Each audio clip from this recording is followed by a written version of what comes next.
All right, hello. Welcome back in. It is another beautiful Sunday. And this just graced my doorstep a couple weeks ago, and I've been staring at the little expansion box that Stonemeyer put it in. It's been sitting on my table for a little while, and I love Viticulture. It's a game that I remember fondly when I play it, and then I don't play it for a long time. And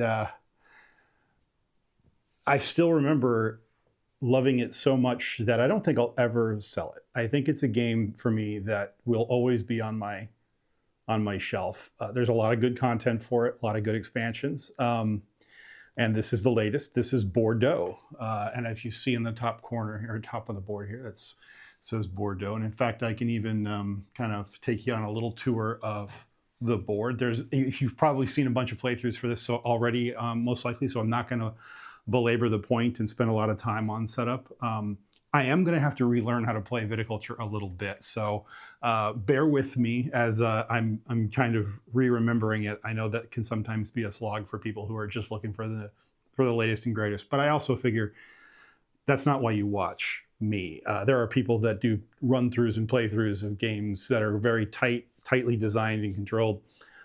This is intended to be a bit more rustic and a bit more of a kind of what a real person might go through, just in case this is a game that you've never played and you're curious about whether it's going to really be for you or not. This won't be as polished, and that's kind of on purpose. But anyway, so Bordeaux, what's the difference? A bunch of differences, to be honest. I think if you're familiar at all with the game, you actually do work in spring, summer, fall, and winter. And those are kind of, you do one round, and then the next round you go to the next season and so forth. And then, what is the word? So we're gonna do 6 years, not 7, 6. And so if you look over here on this kind of season selection track, in the normal game, you're kind of not bidding for, but is that actually, I should have looked. One moment, let me make sure that this is focused. It's all right. That's better, I think. Yeah, we'll go with that. Okay, so apologies for that. So let's take a look at this. In the normal game, in a multiplayer game, you're kind of bidding for turn order, and the higher you go on this, the sooner you go in the turn order, but also changes the benefits you get on every season. And so you kind of have to, do I go lower in the order for some tastier rewards, kind of King Domino style, or do I go higher in the order for some okay rewards, but turn order advantage? So that's kind of what we're doing in the solo mode, except that in the solo mode, we have to take each of these markers, these little glass beads that are right here. We have to take each one of them, which means we don't get to repeat a particular row. We have to go and choose one that we haven't chosen already. So we're going to be using each of those rows throughout the game. What order they go in, up to us, but we have to do that. So when we select one of these rows, though, we get to keep this little glass bead, and we get to trade that in for a little bonus action. In fact, they even call them bonus action tokens. So you get to take those and hold on to them and spend them in a spot where you think it might be the most advantageous for you. So that's one of the big changes for this automa. You'll notice there isn't a glass bead on row 1, and that's because you don't get to take row 1 in the automa. You have to take 2 through 7. And it also means, though, that this token on the bottom here normally says, hey, that means you're going to be first next round, means you get nothing for that space. So it's something to bear in mind that you don't get that advantage in the solo game. And in fact, you get a little less advantage.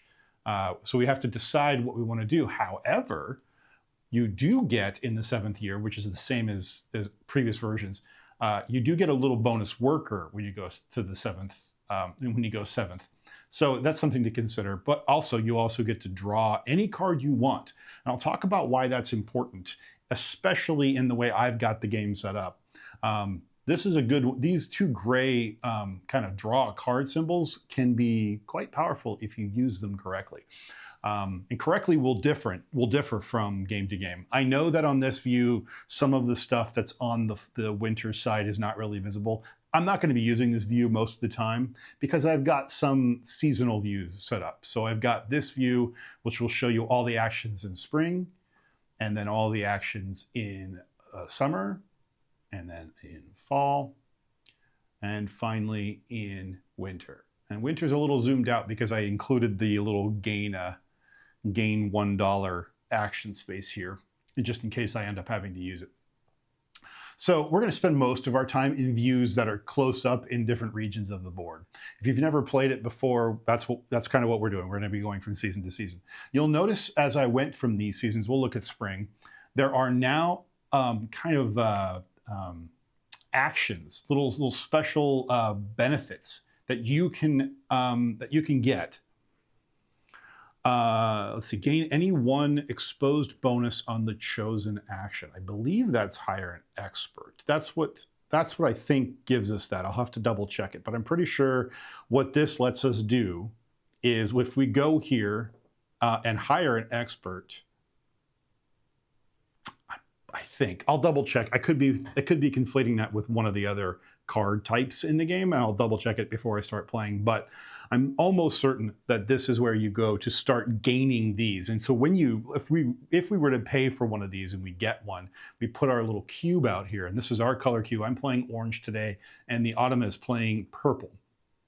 And so I would put my little cube out here, and forevermore, whenever I come here, I would be able to get this special extra capability that nobody else would get. And if the Automa hires or does one of these and they put theirs here, then I wouldn't be able to go there. They wouldn't get anything special, but they're blocking me from being able to go there.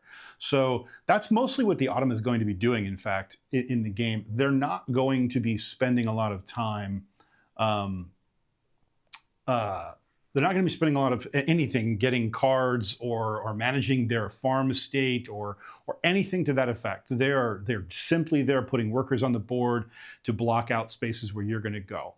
And that's actually, I think, okay, because when you're playing a multiplayer game of Viticulture, that's pretty much what you're doing. You're going to be paying attention to what they're doing, yes, to try to maximize your strategy, but mostly it is who's in my way and what can I do this round that hasn't already been done by somebody else. You'll mention, just in case you haven't seen Viticulture much, I'll come back to this view. These first spaces are the 2-player game spaces, which means I will not be able to put workers on the second or third bubbles of any of these spaces. First come, first serve, whoever gets there first wins. There are some ways to get the bonus actions that you see in the second the second bubble here. And we'll talk about that as we get there. But it's really the bonus action tokens that help you do that. So there is one thing that's a little interesting, this make a trade space here. What's interesting about this is in other versions of the game, like different boards, there is like the Tuscany map, and that gives you like this map thing that you would normally be navigating. But in Bordeaux, we have this really cool trading mechanism, which is more blown out than it was in the prior versions. Prior versions was just like, hey, here's like 4 symbols, and you pay one, get the other, kind of a situation. And you can just kind of pick and choose between those however you want. This is a bit more structured, but it's also a bit more flexible. So now you can pay any one of these and gain any one of those. And so it depends on which column and row intersection you decide to choose, depends on what benefit you gain. That also means the Automa might be able to, or might be blocking us from being able to make a certain trade. There's ways around that.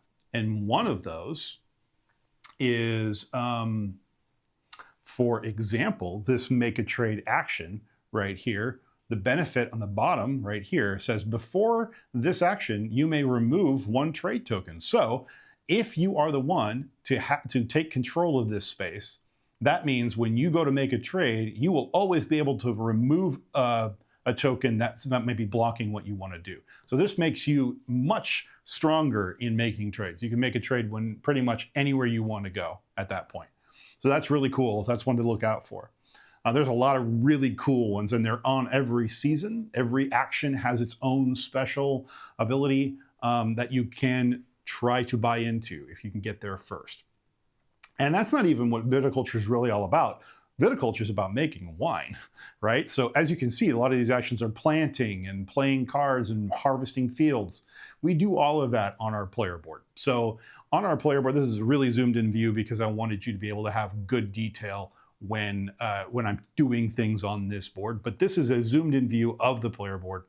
And we're going to be growing grapes up here in our fields. You'll see we start with one field available. And if we want to get access to more fields, we're going to have to buy them back because we've previously sold them. So we've sold our fields to other people, and now we're going to need to buy them back if we want access. But we still have one, and we can start planting some grapes in that field.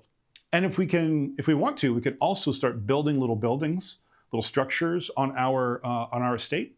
And in fact, over here, I have included the extra structure cardboard that comes in Tuscany, I believe.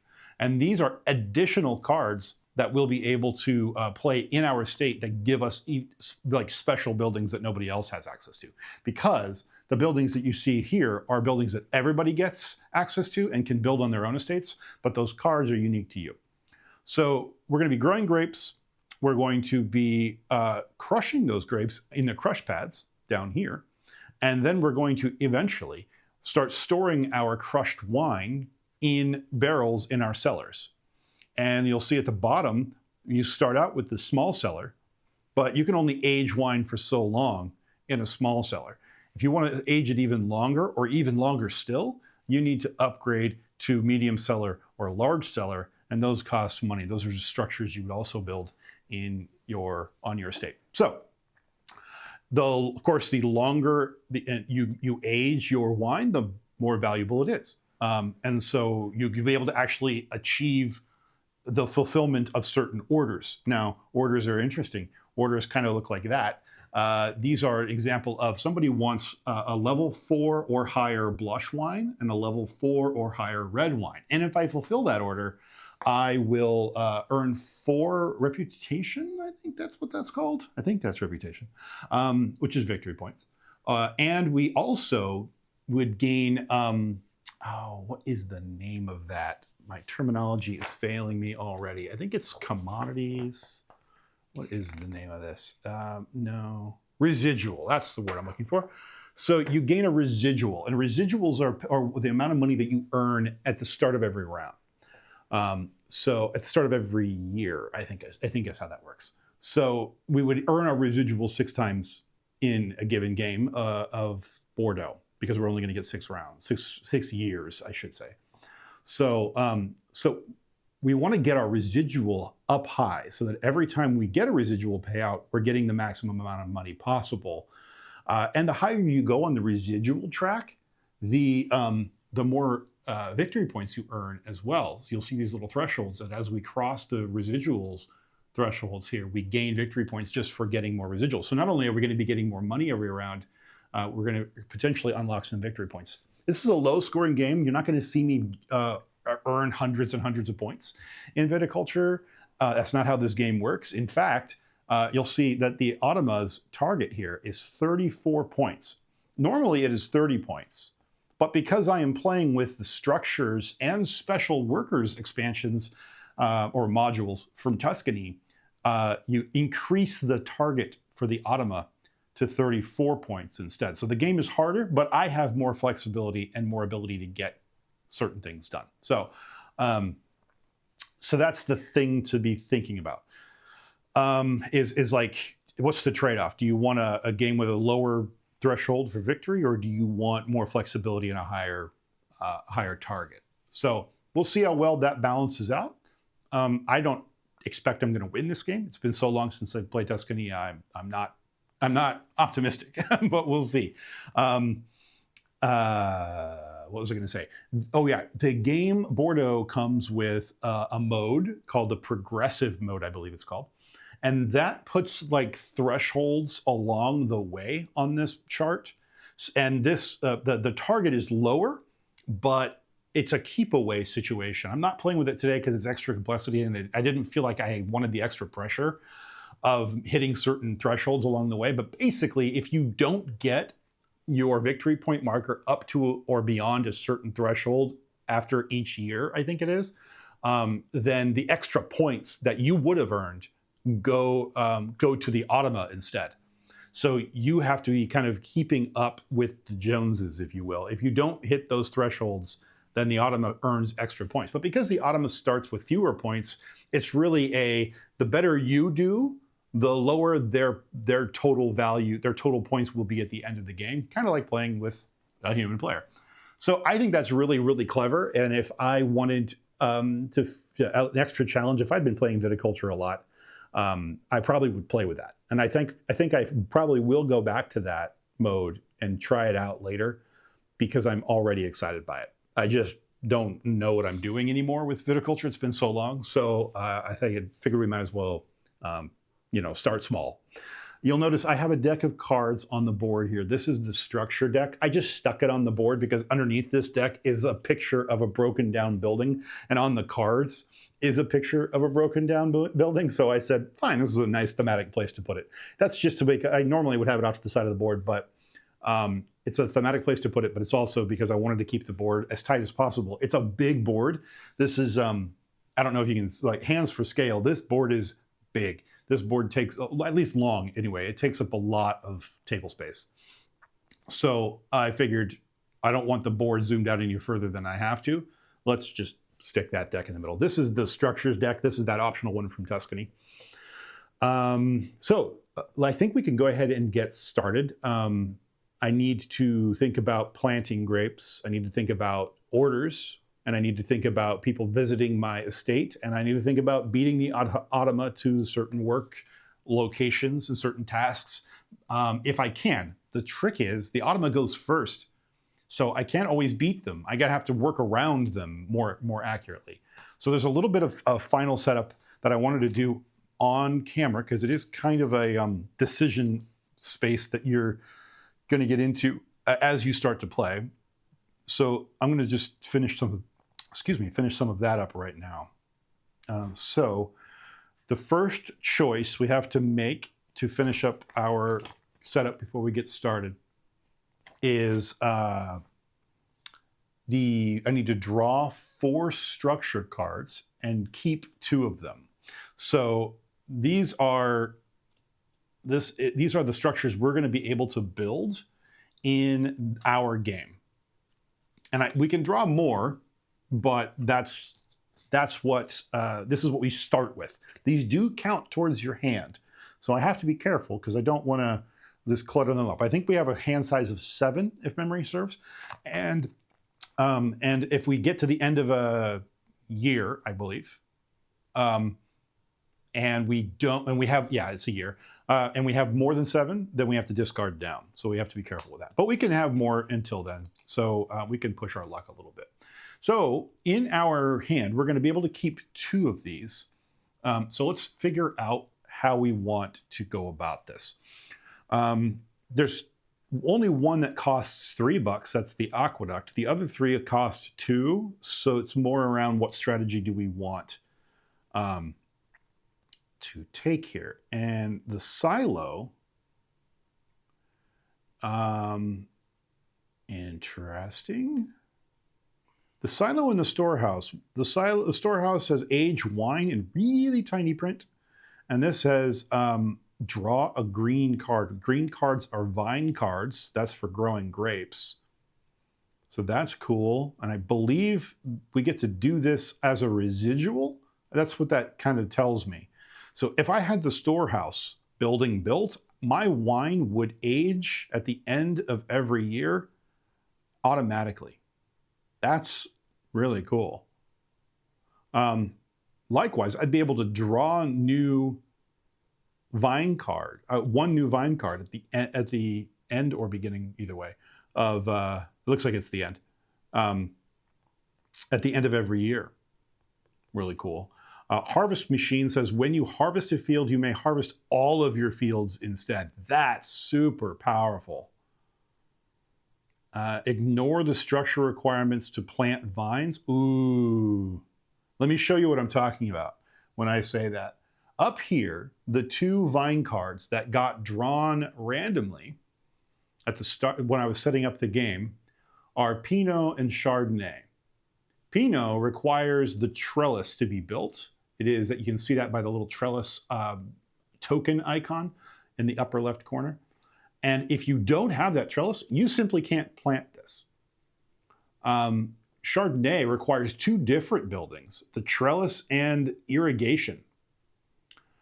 And if I don't have those built, I can't plant Chardonnay either. So these 2, if I wanted to get these 2 cards, would not help me at all. I could get the cards, but I couldn't play them. I couldn't get them in planted unless I resolved those prerequisites, unless I build the aqueduct. And the aqueduct is $3 because that's really powerful. This basically says, don't worry about really any of the structural requirements on any of the cards. If you build the aqueduct, you can plant whatever you want. So I think I'm going to definitely keep the aqueduct as a building we're going to build. That's one option. The residuals are nice, but really basic. I like the storehouse is also one I might want. I think I'm not going to go silo. Although that is a good card. When you harvest a field, you may harvest all of your fields instead. So not only would this let me get stuff planted easier, but this lets me harvest a hell of a lot more. So I think I'm not going to age. Oh, this lets me age twice, I think, because you age your grapes and wine. Oh, this lets me age my wine again. Oh, that says age wine. Okay, so at the end of every year, you're always aging your grapes and your wine automatically.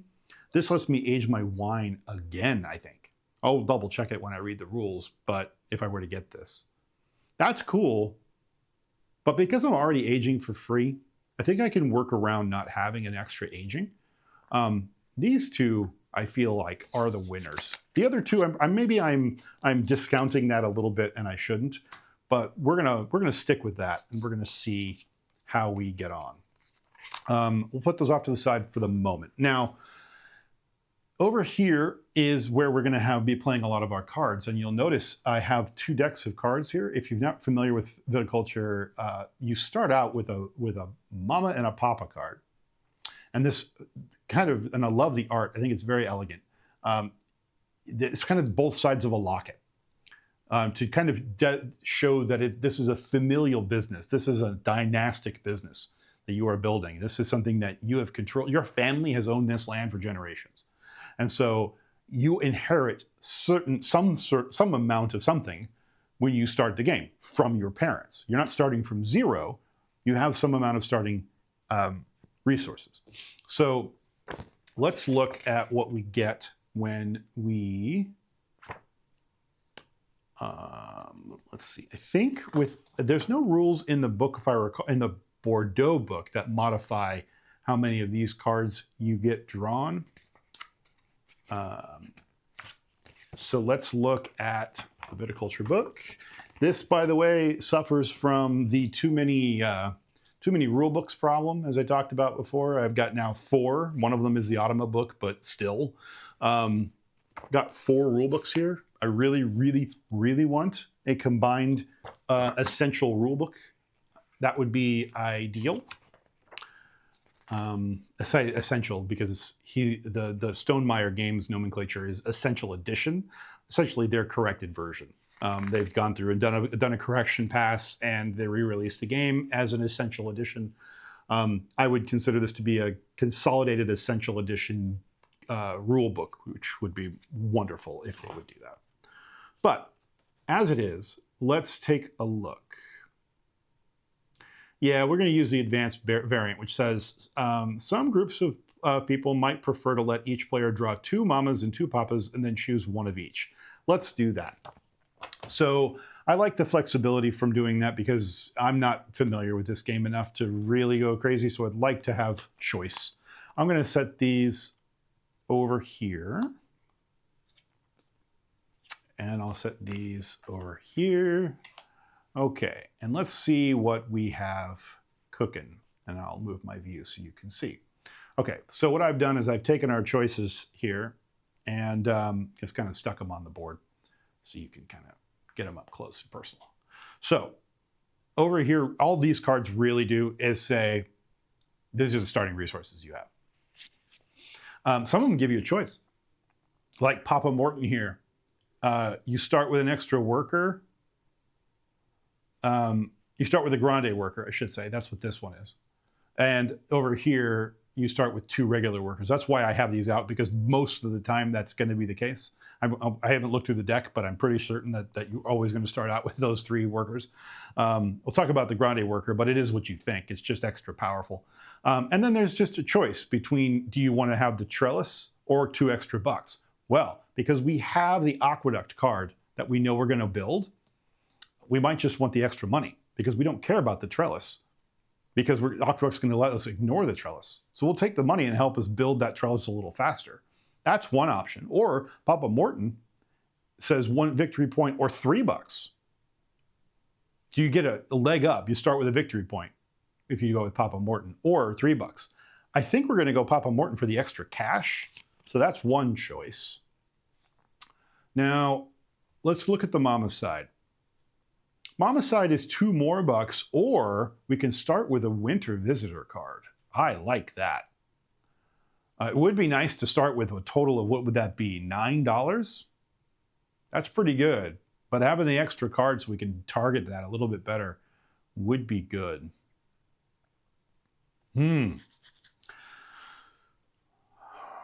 What do I want to do? Do I want the extra cash? That's tough.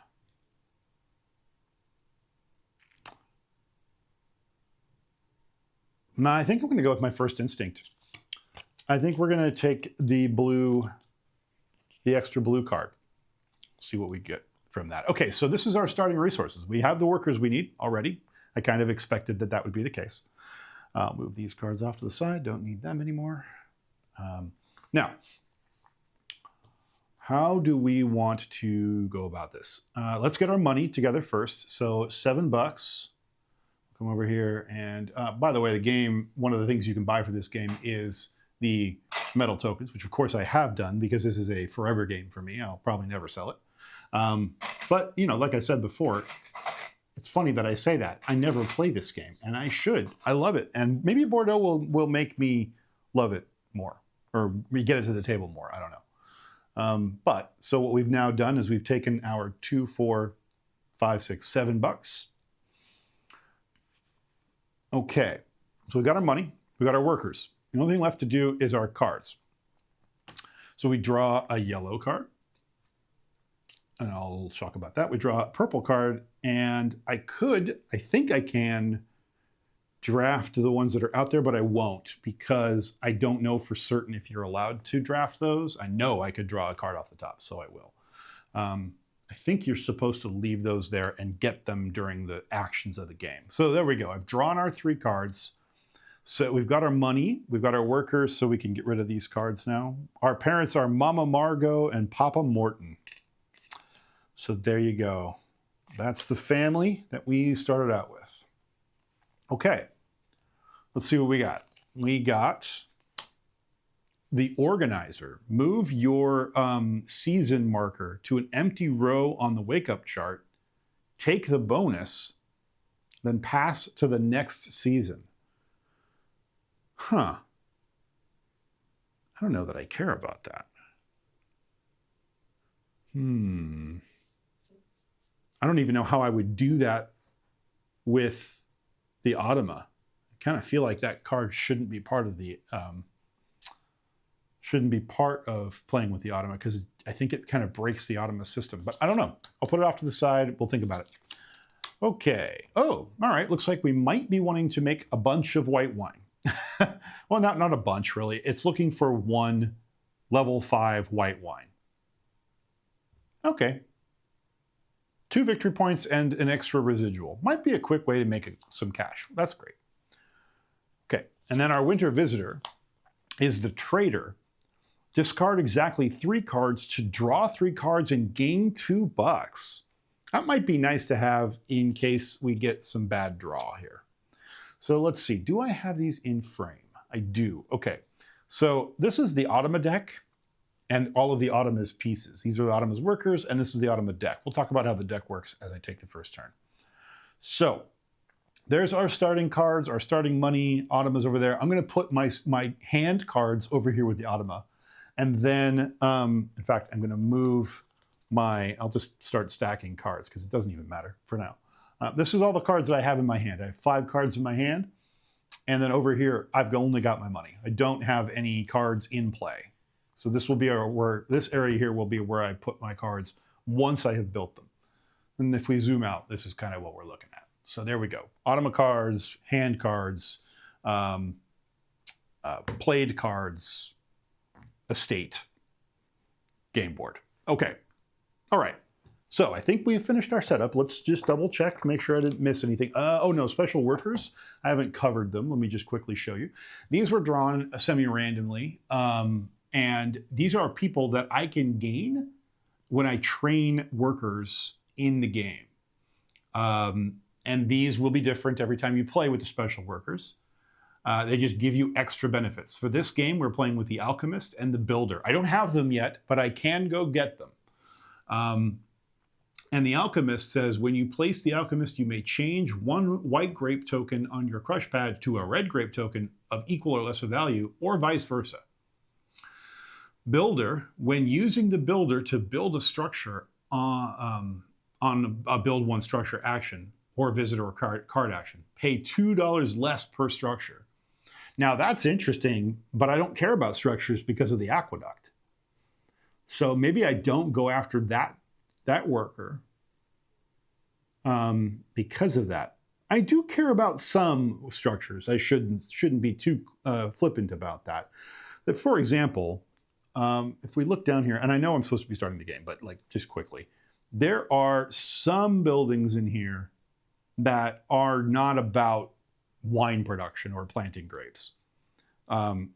They gain victory points when I plant vines, or a cottage lets me draw an extra card during fall, or tasting room lets me gain victory points by giving tours, essentially. But I have to have wine in my cellar to do that, obviously, because people want to taste wine when they go on wine tours. But anyway, so that's something to be thinking about. I might get the Builder just to make those buildings easier to build.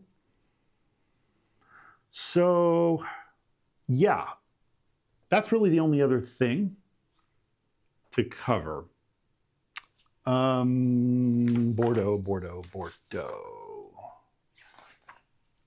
Yep. If playing with structure cards, yep. Okay.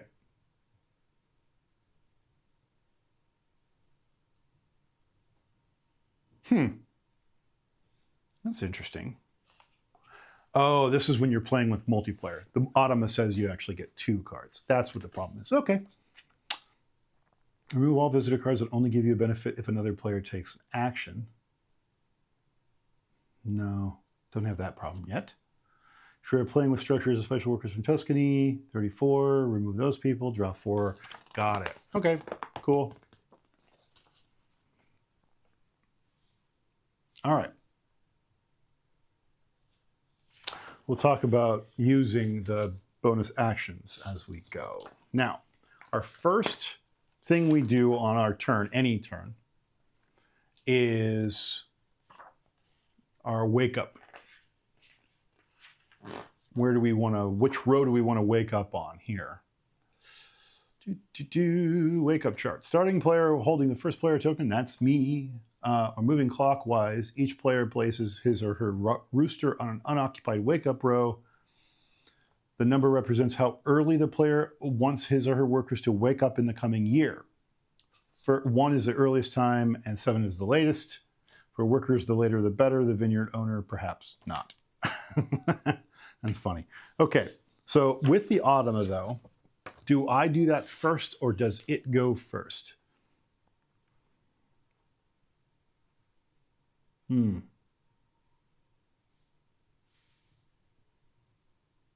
Yeah, they're called experts. Okay, yeah, that's what I thought.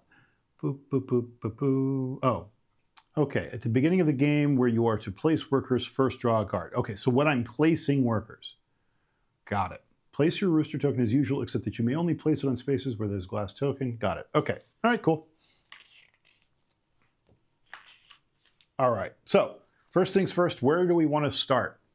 Well, our little rooster token is here waiting for me to make that choice. If I take row 2, then I will get a buck in summer. I will be able to age one wine of my choosing. Yeah. In fall, and then I get to refresh the cards in the face-up cards, the market cards, for the vine cards and the order cards. Nah.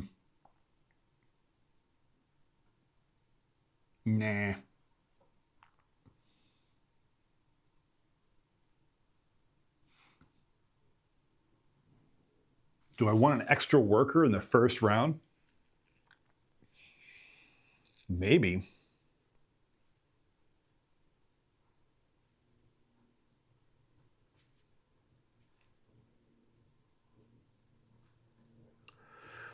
I don't have any. Oh, I think I might be supposed to be drawing vine cards too. I need to check on that. But maybe I go 3 because I get to draw an extra vine card in the summer. And it would be nice to get a kickstart on that. But we're going to be building buildings the first year anyway. I hope. And we'll see if I have the ability to. Build one structure. I need to hire an expert and then build structures. Yeah. So money would be good to have this first year. But having extra vine cards wouldn't hurt either. I think we were going to go with this with row 3 here. But the problem with that is this is a age all grapes action, and I don't want to lose out on that. Retrieve 1 from fall. Interesting. Oh, I get an extra worker in winter?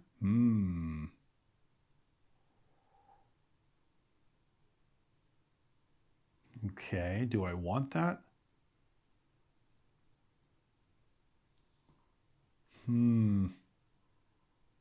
This is a tough call. I don't want to waste certain actions, you know?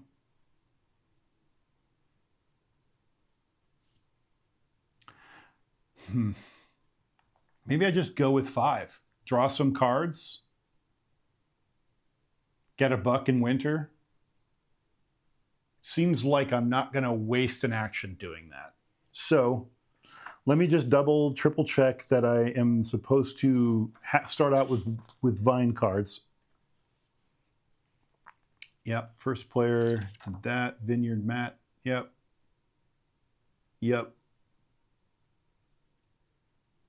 Maybe not, because I think it might just be the cards that are in your Mamas and Papas that tell you whether you're going to get. And mine just didn't include any vine cards, so I might just have to draw cards. Yeah.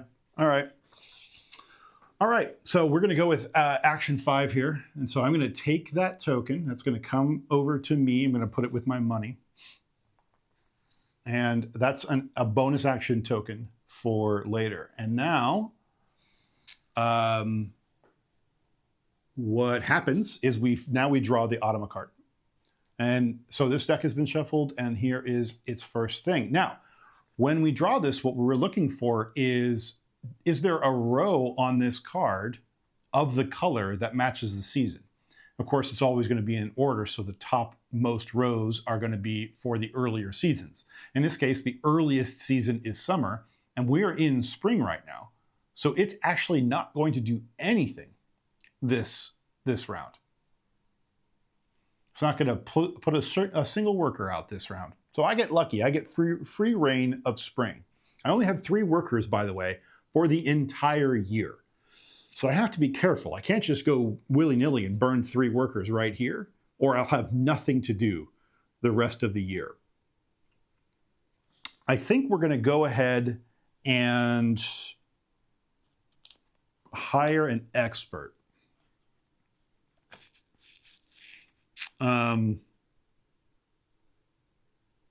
Yeah, and when we go here and we're the first person to go here, we get $1. So I'll take $1. And now I can spend $2 to hire an expert. So I'm going to spend $2. And I think I'm going to go ahead and hire this worker here, which says you may build 1 or 2 instead of just build 1. So I can take one action and build 2 buildings. And if I, at the end of the game, have between 4 and 6 structures built, I will earn an additional victory point. Or if I have 7 structures built, I will earn 2. So that was my first action. Do I want to do anything else? I don't have any vines in my hand at all. Maybe that's a bad thing. Seems like it would be a bad thing. But I want to build, I know I'm going to be building another worker or a structure. So that's my second worker I'm going to be using. And my third, I'm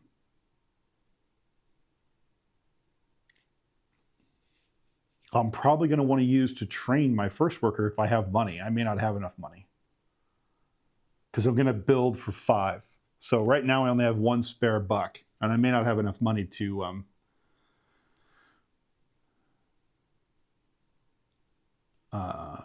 train this round. I'm gonna, if I get to be able to build 1 structure, I'll get the $1. I'm not, but I need 4, and it costs. Oh well, okay, not for nothing. So let's say I went here and I get this coin, and then later I come here, I get a coin for being the first to get to train. So that would be $3. I was still 1 away. So I would need to figure out how to make an extra $1 somewhere.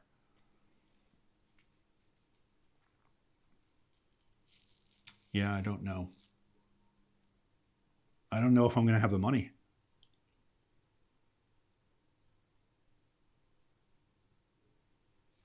I don't know if I'll have the money to train in the first year. That sucks.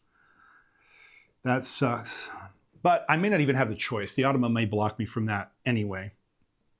Okay, well, that tells me right there, I think I'm just going to be done for spring. I'm passing. So now I'm going to go. So now what we do is we move into summer. And when we move into summer, I get to draw a yellow card because I'm on row 5 here. So I'll draw another yellow card. And what did we get? This deck is upside down. Why is this deck upside down? That frustrates me. There we go. Okay. We got the Homesteader. Homesteader says, build 1 structure at a $3 discount. Ooh. Or plant up to 2 vine cards. You may lose 1 victory point to do both. Homesteader could be really helpful right about now. I might want to play that yellow card next round instead. Ooh, but here's the problem with that. The problem with that is if I play a yellow card, which is what this action is, then I only get to, the card only lets me build 1 structure. I want to come down here because if I come down here, I get to build 2. So it's kind of a, I could build an aqueduct this round and then use my Homesteader to build the harvest machine in year 2. And then I would have enough money to train. That's probably what I should do. I was trying to rush getting both of my buildings built in the first year, but I don't think that's necessary. So I might use my Homesteader this round to build the aqueduct for free. Okay. Anyway, that's not, it's neither here nor there because we have to find out what the autumn is going to do first. Oh, I'm dodging a bullet again, folks. So this card wants to do a bunch of stuff in spring, in fall, and in winter, but we're not in fall, we're in summer. So I'm dodging another bullet. It's not blocking me at all in summer. So I'm going to go ahead and come here. And by coming here first, I get another $1. And I'm going to play that homesteader card that I just got. I just discarded it. And I get to build a structure at a $3 discount. So actually, I'll come here. So I'm going to build this aqueduct right here for no cost at all.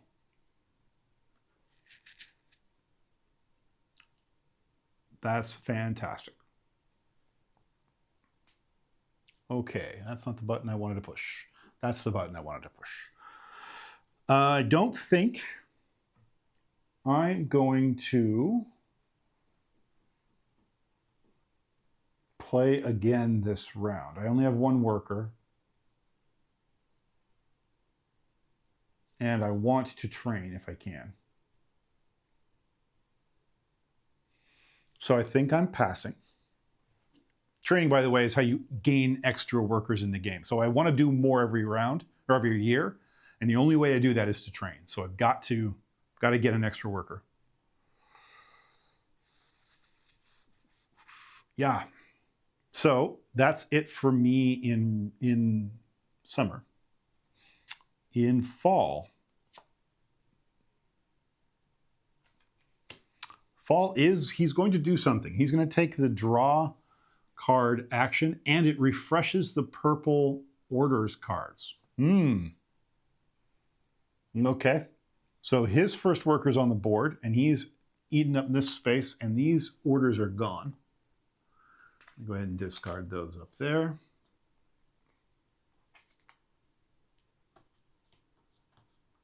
Too late. Didn't get to him quick enough. And off they go. Okay. That's all he's doing.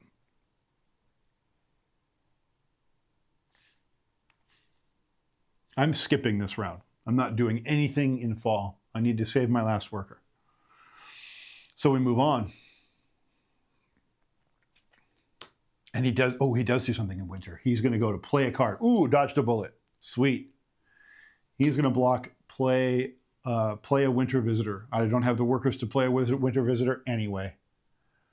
Cool. All right. So I am going to play my last worker in train and get a $1.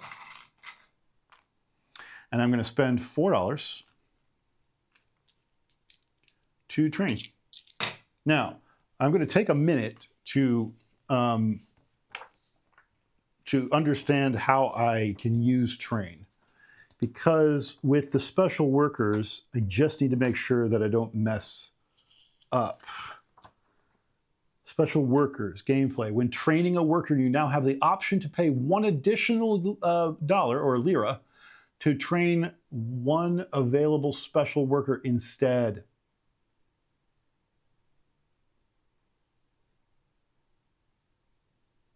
Okay, so I am right. Do I want to spend an extra dollar to get either the builder or the alchemist? When you place the alchemist, so anytime I place the alchemist, he's just a worker otherwise, but I can convert back and forth. Or do I want the builder? When using the builder to build a structure, pay $2 less per structure. We're in that early phase where I feel like I should just get the builder.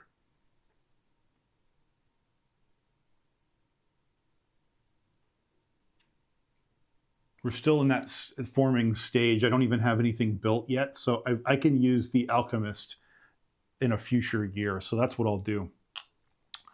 Now, let's remind myself when you are training, you get that option to use them now, or is it later? Place the new worker near this action space to show that it is now trained but cannot be used until the following year. Great. Okay. So that tells me what I needed to know. This worker is not on my board yet. It is out here. Right. That's it. I don't have any more workers. It's done its thing. That's that. Okay. The end of year one. Oh, I didn't draw my cards. I didn't do nothing. I completely forgot. In fall, I was supposed to draw a winter visitor card. I will do that. And in winter, I was supposed to earn $1. I didn't even do that. So now I have done that. So this is where I should have been all along. I didn't even notice that I get that buck. I completely forgot. But let's find out what winter visitor card we drew. We drew the laborer. Harvest up to 2 fields or make up to 3 wine. You may lose 1 victory point to do both. That is really handy to do in winter. So we'll stick that over there in our deck of cards here, or our hand of cards. For the record, I have 5 cards presently, which is under the 7 card limit, so we're good. Is this in view? Can you see that? You can. Okay, so here we are, end of the year. We retrieve our workers first. So we just pull all of our workers off the board. We leave the expert cubes, obviously, and we give the Automa back its workers. Okay, so that's done. I'll just use my token here. Age grapes and wine. I have no grapes and wine. Discards down to 7. I have 5. I'm good. Collect residual payments. Residual payments, we start the game with $1. And then choose a wake up position. Now, before I do that, there's something itching in the back of my head that says I should have started with some more resources than I am accustomed to. Did I miss something? Yeah. Here we go. Each player also starts with the following, and I didn't get that. I didn't get any of these. You start with $3, so I'm going to give myself that $3. Okay. You start with a 2-value grape. Choose red or white. Well, the card that was dealt to me was white, so I'm going to definitely use that as a white, and it's a 2-value. So I have something to age, actually. That's cool. And I start with a 1-value wine. Choose red or white. I'm going to go ahead and choose white. Okay, wow, that's really awesome. Okay, so that's what I should have. You couldn't see any of that. So I apparently start with a 2-value grape and a 1-value white of my choosing, or wine of my choosing. So I went with white for both. I don't know why. Maybe just because. And apparently with the alchemist, I could probably swap them back and forth. So at least the grapes. So that's what I came with. So when I said I don't have any grapes or wine to age, that was not true. I now have a grape and a wine, which I can age. So I will go ahead and age them. That by aging them, we simply move them up on their respective charts. Now, here's the thing to remember. Once I get to the end of the small cellar here, aging will stop, I believe. I don't get to age into the medium cellar until I buy the medium cellar. So we're not done building buildings. Okay. So our available workers, we have our grande worker, we have our special builder worker, and we have our 2 regular workers. All right. Okay.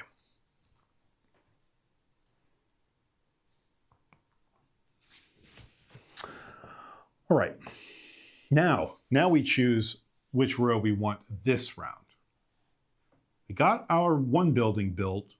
We want to build another building, but we need to get some grapes planted. And we don't even have any grapes. So I think, we do, but we don't even have any vines, rather. So I think we go with 3 this round, and we try to draw a vine card for free in summer. When do we plant? We plant in summer. That's helpful. Okay, cool. So we will take our 3 token.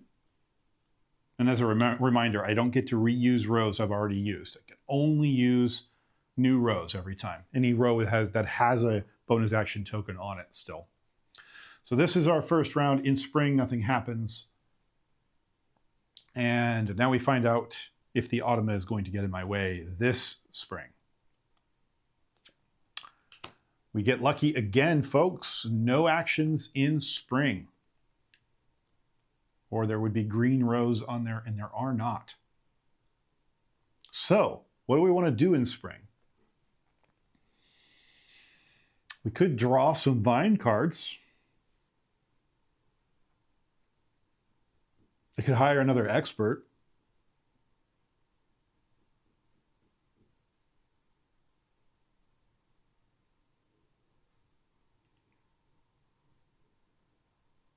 Oh, here's a thought.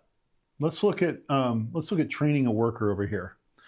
The expert ability says you may place the worker in spring or summer now. That can be good. I've watched some playthroughs of people playing this game as I was learning it myself, and I've noticed that when they don't get lucky on these card draws from the automa, between your workers and their workers clogging up spring and summer, there were plenty of cases where there just really wasn't much of an advantage to being able to place that worker early. Because if you're playing it early, you already have competition in these spots. If you don't play it early, then you have free reign when it comes, or almost free reign when it comes back around to you. So it's a good spot, but it's not maybe as good. These last couple of rounds have been really good because I haven't had any competition over there, but that's not going to be a guarantee. In fact, it seems to be the exception and not the rule. So I'm getting really good on these draws.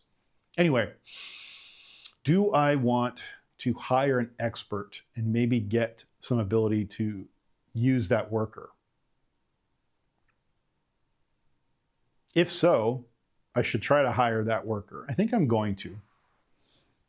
It seems like a waste of a worker right now, but I'll get the extra buck for going there first, and I'll spend $2 to hire an expert.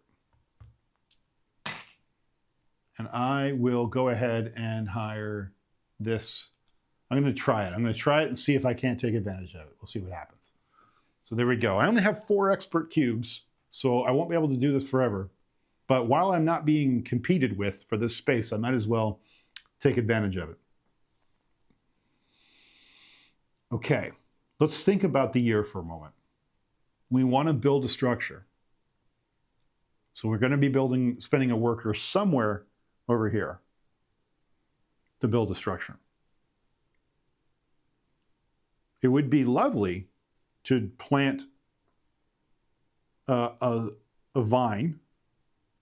I don't have one, and whatever I draw, I'll be stuck with. So hopefully it's good. I think I can draw from, once I get this benefit, I think I can draw from these face-up cards. So at least I have that to look at.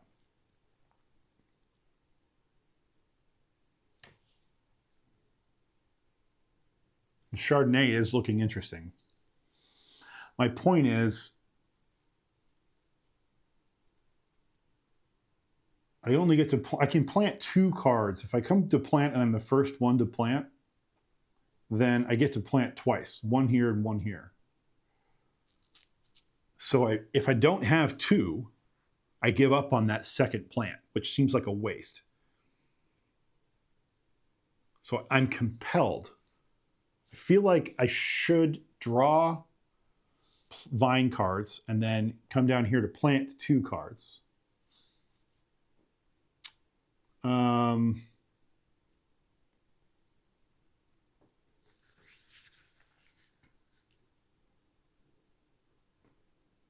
That seems good. But that means I'm going to be built 3 workers. So I'm going to spend 3 workers. So I won't be able to train this round if I do this. So maybe I don't hire the expert so that I can train and get the next worker. I think maybe that's what I do. Maybe I'm going to back off that last action and I'm not going to spend this worker. And that expert's not going to be hired. So this worker does not happen. I need the extra worker right now. So I'm going to go instead to draw a card. And I'm going to draw, I get to draw 2 because I'm the one that gets here. So normally I get to draw 1. This lets me draw 2. I kind of like these two. Let's look at these. And here's why. This one's worth 4, this one's worth 2, right? So 4 and 1, 1. That's 6. If I look on my open field, it says max vine value is 6. So I'm like, that's kind of a guarantee gimme. Plus, I would get 1 4-value white wine, white grape, and then 2. So I get 3 grapes from 2 vines. Seems pretty good. And I don't have to worry about the structures because I got my aqueduct built. So I think I'm just going to draw them both. Why not?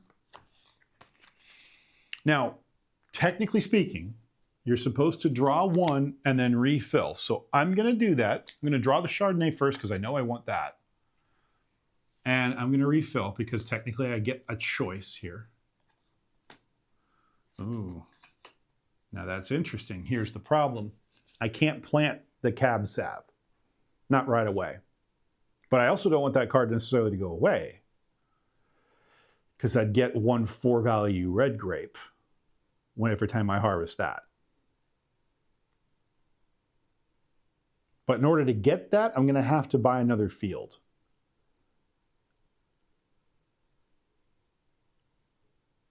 I don't know,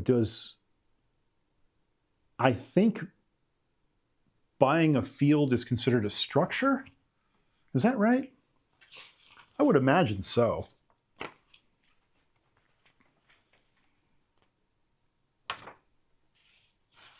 Let's see. Worker placement, spring actions, summer actions, building a structure. Unbuilt structure on your vineyard mat. Explanation of each structure on page 12. Okay. I forgot how good this book is. This is a good book. Structures, blah, blah, blah. Fields. Where do I get fields if it's not a structure?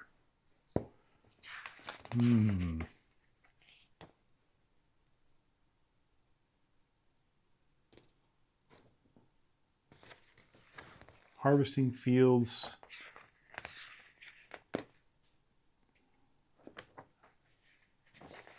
Can I buy fields at the same time I'm planting? Is that the problem? Plant 1 vine.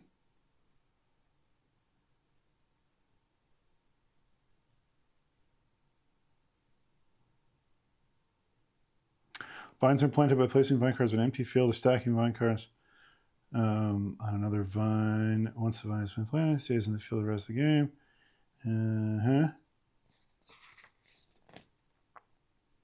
Sell at least 1 or sell 1 field. Ah, I missed that part. Where is that?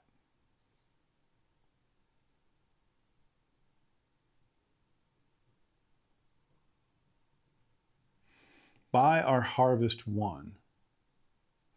Maybe that's the board. See if that is that a Bordeaux board peculiarity. Let's look at that. Sorry, folks. I just want to make sure I'm not messing this up. You cannot sell a field. You may only harvest at the buy or harvest 1 field action. You cannot sell a field. You may only harvest each field once per year. Yeah, I get that. But what about the...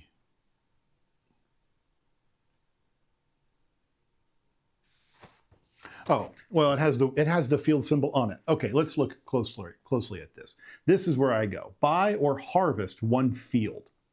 And that's the field card that looks like these.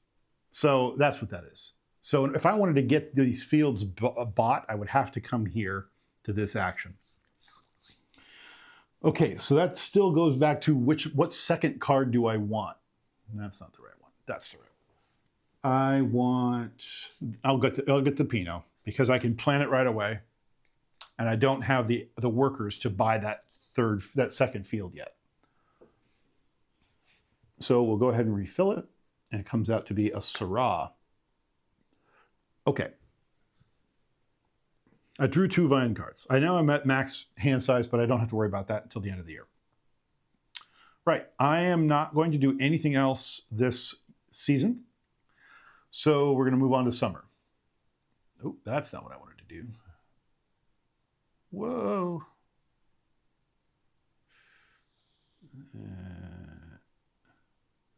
There we go. Sorry, folks, hit the wrong button. Is that good? Nope, that is not good. One moment. Let me get you tuned up here. Ah, that's not bad. Okay, we'll go with that. Okay, tap the wrong button and mess with my focus. So we are gonna go here and we're gonna see what he's gonna do. It's summer, he's gonna plant. Of course he is. So he's gonna block the planting space. That sucks, but we have a way around it. Right. I'm gonna play my El Grande worker to go here anyway. Now, when I do that, I can, I'm looking. Oh, it's in this board. It's in this rule book here. I love the rule book dance. It's so fun. Okay, Automa has placed a worker on the action space. As usual, you may place your Grande worker on the action to take it anyway. Then you may spend 1 bonus action token to gain the benefit that it's sitting on. Okay, get it. So what that means is I can come down here with my Grande worker, like I have done, and say, I'm gonna take this action anyway, even though you're blocking it. That's the real benefit of the Grande worker, is you're not blocked out as long as you're sparing that Grande worker. The problem is now I'm gonna be screwed if he blocks me again later, but I wanna get planted this round. So I'm gonna plant, and because of that, because he's on this, normally I wouldn't get this bonus action because he got there first. But I can spend 1 of my bonus action tokens, the ones that I've been getting at the beginning of every year. I get to spend those to get that action anyway. So not only do I get to go here anyway, but I also get the bonus action anyway. That is how the new Automa system works. So it's as if he didn't go there at all, but I had to use both the Grande worker and a bonus action token to get that to happen. So now I get to plant both, and this gets discarded, so that's gone. I get to plant 2 anyway. Okay, well, as we talked about, the 2 that I have are these 2, and they are a total of 6. You can't see, but there are a total of 6 points on these cards. That is legal to plant them in this field. Boom, boom. Okay. All right, I have planted. He doesn't do anything else in summer. So I can also harvest if I want to, but I don't want to. I want to use my builder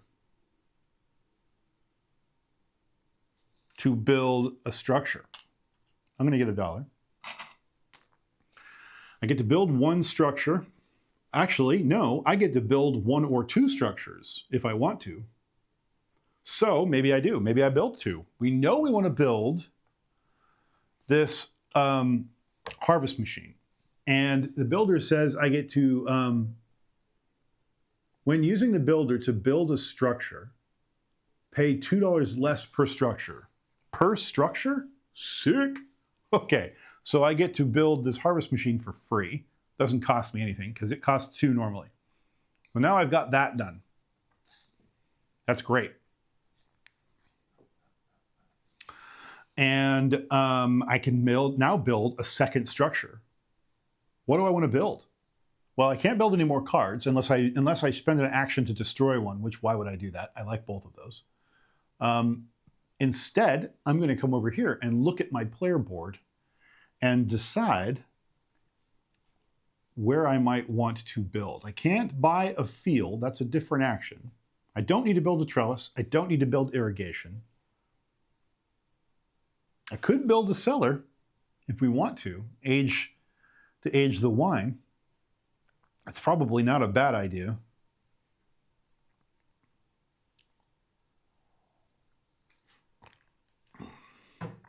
Now is the chance to do that. It would be nice to build the windmill. Was when I plant a vine, gain a victory point. So I would have gained 2 victory points just by planting those 2 vines. Oh, 1 victory point per year. Oh, bummer. Okay, fine. When you give a vineyard tour, if you have at least 1 wine in your cellar, gain a victory point. Cool. Cottage would let me draw cards. That would be good. I think I'm just going to go with the medium cellar. And I get to do $2 discount for that, so it's $2 instead of 4. So we grab the medium cellar and we stick it out here on our board to remind ourselves that we have indeed built it. So that's done. Medium cellar.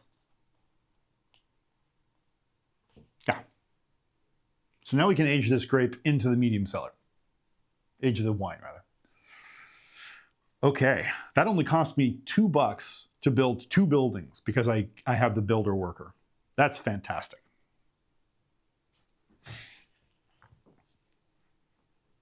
Do I want to do anything else this run? I only have 1 worker left and I want to use that to train. Fingers crossed he doesn't try to block me from that. We have seen train come out on these cards.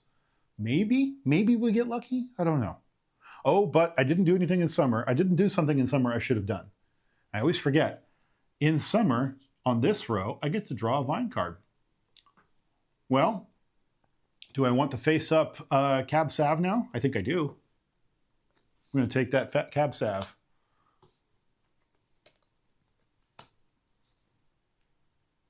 All right. Now we are moving into fall, right? So we'll come back here and I get to age all of my grapes. Cool. I only have the 1 grape, so I'll go ahead and age it to 4. But I got to take advantage of it, so that's good. All right. Moving into fall, I'm not going to do anything, so I don't really care what he does, but he draws a card anyway. So he draws that card, and he does draw and refresh the order cards again. I don't have any orders. I should get some orders here soon before I have 1. I take back. I do have the 1 order in my hand. Did I draw 2 cards here or 1? 1. Okay, good. Blah, blah, blah. All right. So I've cycled that, and he is doing that. So this is where we are. We cycled these. We have a bunch of white wine orders. You can't see them. They look like that. Those are new. I might go after those because I have a bunch of white. I have a lot of white creation ability as well. So I need to get some wine harvested here pretty quick. And I need to go after those before he cycles them again. So that might be a priority for next year, is to get some of those orders. Okay. What do I want to do?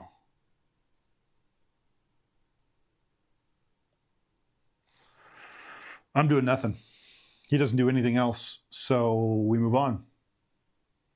Now, in winter, I get to age one wine. Well, I only have 1 wine, so that's nice. I get to age that along to there. Okay, in winter, he is going to a lot of things. He's going to block me from training, which is exactly what I wanted to do, and there's nothing I can do about it because I already used my grande worker, and he's going to sell 1. So I'm going to look to see what he does on the sell 1 action. Does he do anything on sell 1?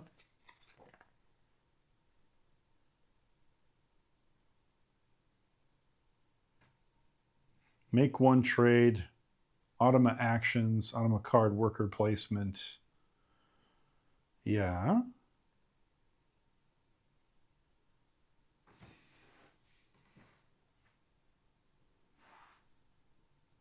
If the ottoman only has one worker at the beginning of winter, place that worker on the topmost winter action. Oh, I see. Yeah, that's fine. Yeah. Yeah.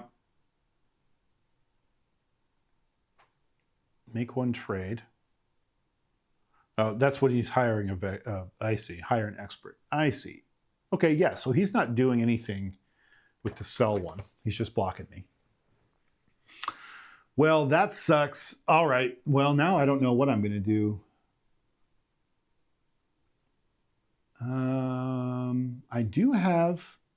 I can play a winter visitor card. Let's take a look. I have an extra worker here, and I have 2 winter visitors. I can harvest up to 2 fields or make up to a 3 value wine. Or I can burn a victory point to do both.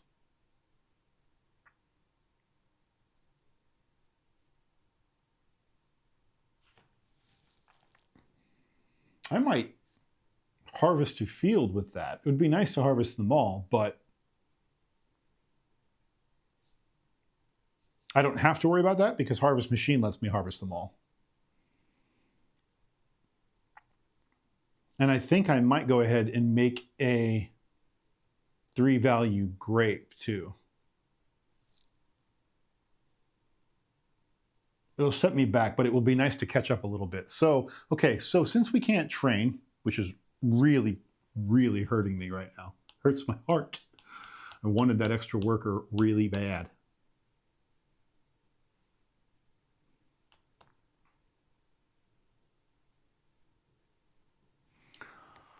Yeah, I think I'll go ahead and put him here, get a buck, and play this laborer.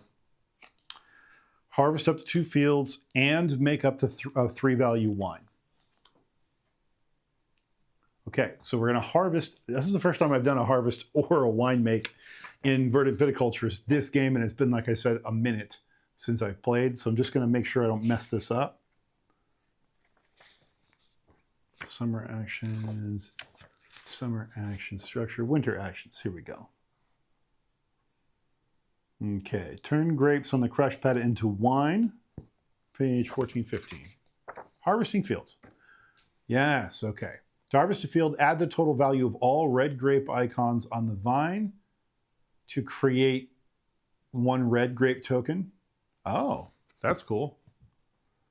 And then add the total value of all white grape icons on the vine to create 1 white grape token. Huh. Okay, understood. I would not have done that correctly. That's fine.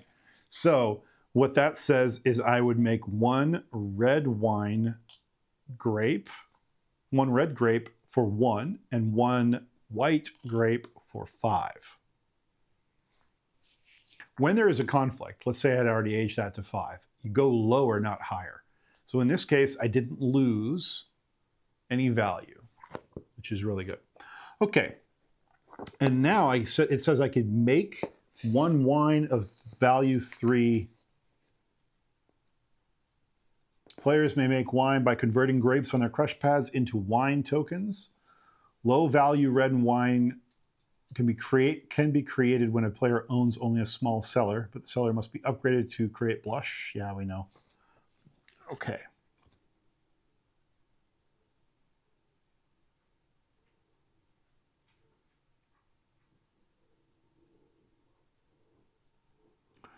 Okay, move 1 red grape token to the corresponding space on the cellar. For example, a 3 value grape becomes a 3 value wine. Got it. Okay. So I'm going to create a 5 value, no, I'm going to create a 4 value wine. Yeah. I'm going to leave that 5 out there.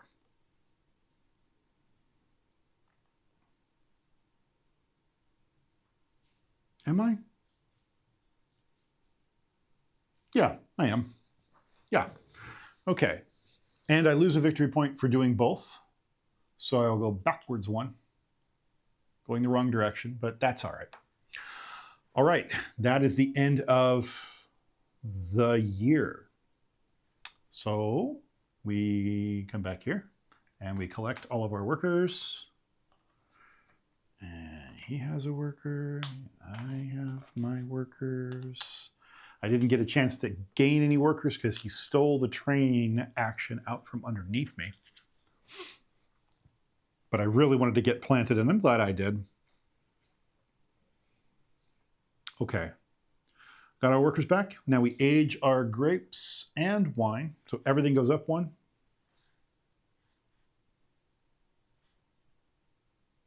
Nice. By the way, I now have a 5 wine and can complete this order come winter time with any luck. Okay. Discard down to 7. Don't have to. Because I have 4 cards. And then collect residual, right? Still at 1, so I gain a 1. And then choose wake up position. So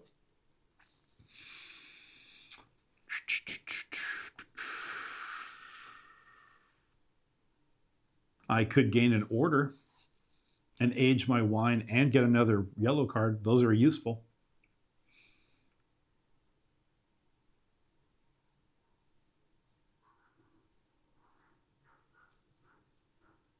I like that.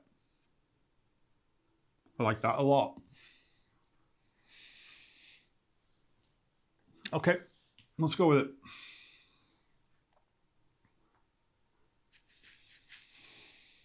Nothing happens in spring. And he goes. He's not going to do anything to me in spring. That's cool. Well, I have 1 grape. I only have... Let's talk about the year. We got to figure out the year, right? It would be nice to train again. So we're going to try very hard not to use our grande worker until winter. We want to build again. I would like to buy a field, so I'm going to spend 2 workers in summer. So we know we don't have that, so that dedicates 2.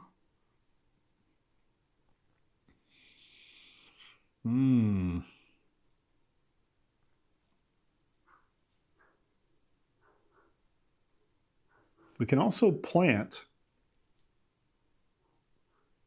if we want to.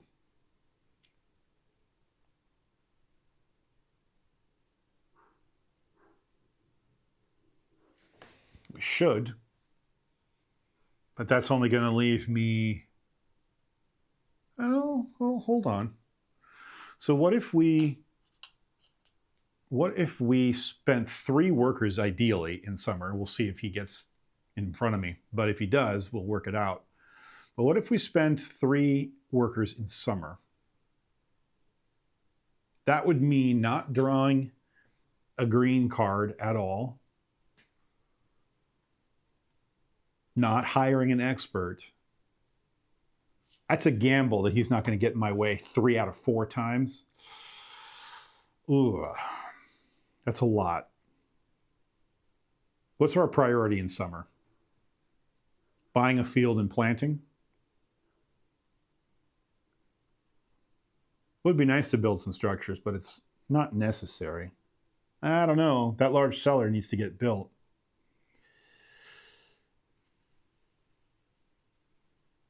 So I guess it's buying a field and building. If that's the case, then I'll hire an expert this round. Yeah. Let's try buying hiring an expert this round. So we're going to get $1, and we're going to spend 2 to go back to the same action we tried to do before to get this train upgrade. Okay, that's what I'm doing in spring. As we move into summer, I get to draw a purple card. Now, interestingly,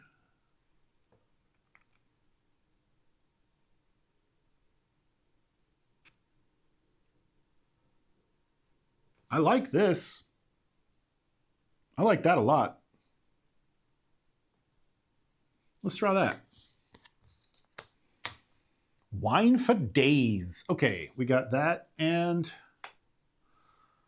there we go. And I was able to do that because of this action here in summer, just to be clear.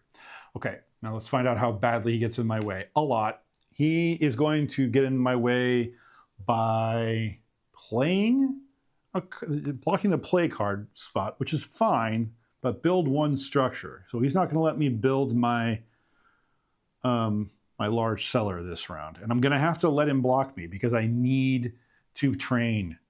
And if I eat my grande worker now, there will be no training. So unfortunately, I'm just going to have to do away with that. It's fine. I had a feeling, I just had a gut feeling that he was going to get in my way. So now what am I going to do? What's left? Buying a field and planting? Yeah, probably. The problem there is I only have one green card. Maybe I don't plant. I mean, I can. I might as well. But if I don't spend the worker now, if I just buy the field, I can fill that order. So I'm just going to buy the field. I'm just going to buy the field. I'm going to use a regular worker, get a buck, buy the field. So to buy a field,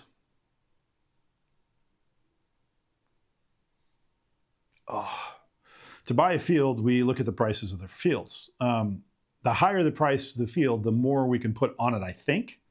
So I'm going to go ahead and buy this for full price, $7.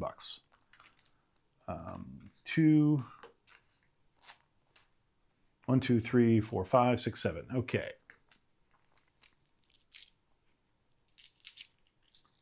Boom. So we just bought our most expensive field. Max vine value of 7. Yeah, that's what I figured. Okay. Now we can really plant a lot out there.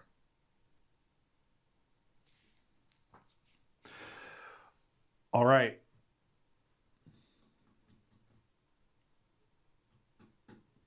Well, let's see. That's it? Is that all I did? That's all I did. As we move into fall, on the wake up chart, it says I get to draw a yellow card. And we got a stonemason. Pay $8 to build any 2 structures. Ignore their regular costs. I wonder how stonemason works with the builder. It just says $2 less, so I think that means pay $6 to build any 2 structures. That could be really handy when the time comes. I'm very happy to draw that card. Thank you very much. Moving into fall, what does he do to me? He does a lot to me. He's going to block the draw space, and he's going to cycle he's going to refresh the orders. That was actually beneficial for me. And he's going to make up to 2 wines. Well, that's fine. I wasn't going to do that this round anyway. So, hey, thanks for that. Am I going to do anything this round? Harvest up to 2 fields. Well, I haven't had a chance to plant the other fields yet. And I can harvest as many fields as I want. Thank you very much.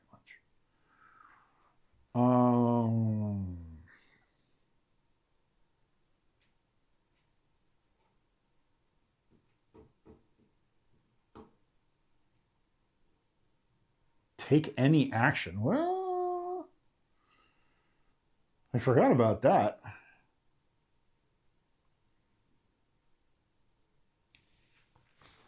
But it cost me $1. So why would I spend $1 now when I have my grande worker? Is there anything I want to do that I couldn't do before? I have a grape. I could plant it. Could spend $1. But if I do that, then I won't have the worker to fill the order and train next round. So no, I'm not going to do that. I'm skipping. Okay. Now on the wake up chart, I get to age all of my wine.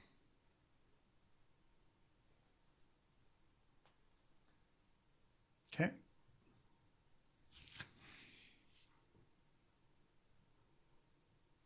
Now I've aged them to the max extent possible. To the extent that I'm going to lose out on aging them because I wasn't able to build. Ooh, well, that's interesting. What's more important, filling that order or building the cellar?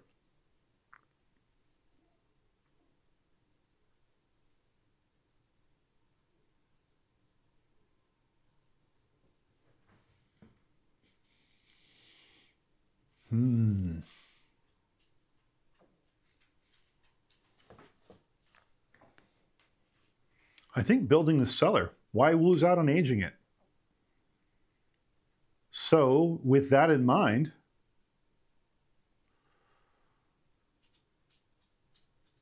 maybe what I do instead is instead of filling the order, I do use this action. I don't actually get the extra kerfuffle for using my builder. I mean, the builder lets me build stuff for cheaper, but so that'll still happen. But the I don't get to do extra stuff. I don't get benefits or anything like that.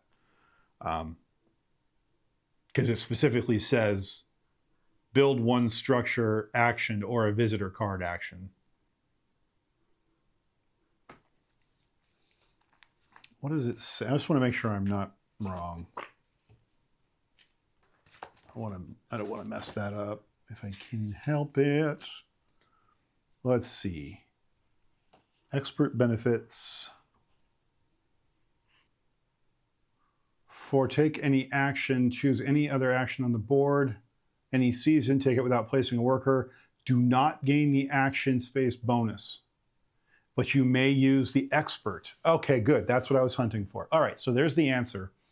So if I take another action here, I should spend $1 to take an action. I could build a structure, and it allows me to build 2 with that action. And because I'm a builder, I get to pay 2 less per structure. And I also get the victory points for building 4 through 6 structures in this case. So we're going to take this. We're going to do that. We're going to spend $1, and we're going to do a build 1 structure action. And to build 1 structure, because I have the expert, it's going to let me build 1 or 2. I only have $3 though, but they are $2 less per structure. So can I figure out how to build 2 structures? I don't think so, because I only have $3. Oh no, that's a problem. I can't build the large cellar, which is the whole point of me taking that action. Because the large cellar costs $6 and I don't have $6. I would need 4. So I'm not going to take that action after all. I mean, I could do build other things, but I need the money now to build the cellar. So I'm gonna go back to my original plan. I took my $1 back. I'm gonna take my worker back, and we're not gonna do anything. We're just gonna pass. Okay, moving on. Unfortunately, that was a good idea, but I just didn't have the cash to make it happen. All right, we already moved into winter anyway, so let's see what he does.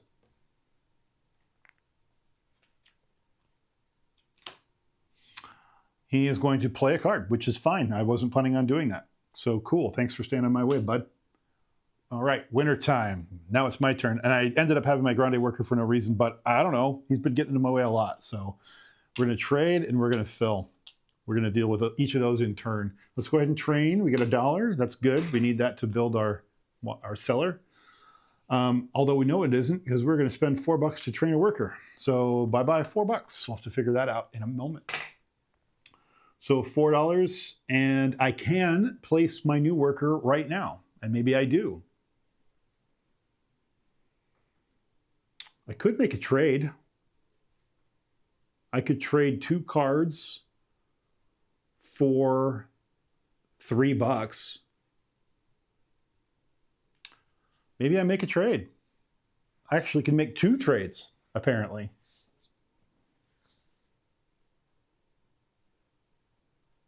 Whoa. I could trade a grape for a residual? No way. I only have 3 years left, but oh, actually, if I would get 4 residuals out of that, that's tempting. I'm working on white grapes, and I have this wine grape over there that, or white wine orders, and I've got, although the Alchemist lets me convert, so maybe I don't want to make that trade. Ooh, I could trade another victory point for $3 too, though. Do I make a trade? That could be good.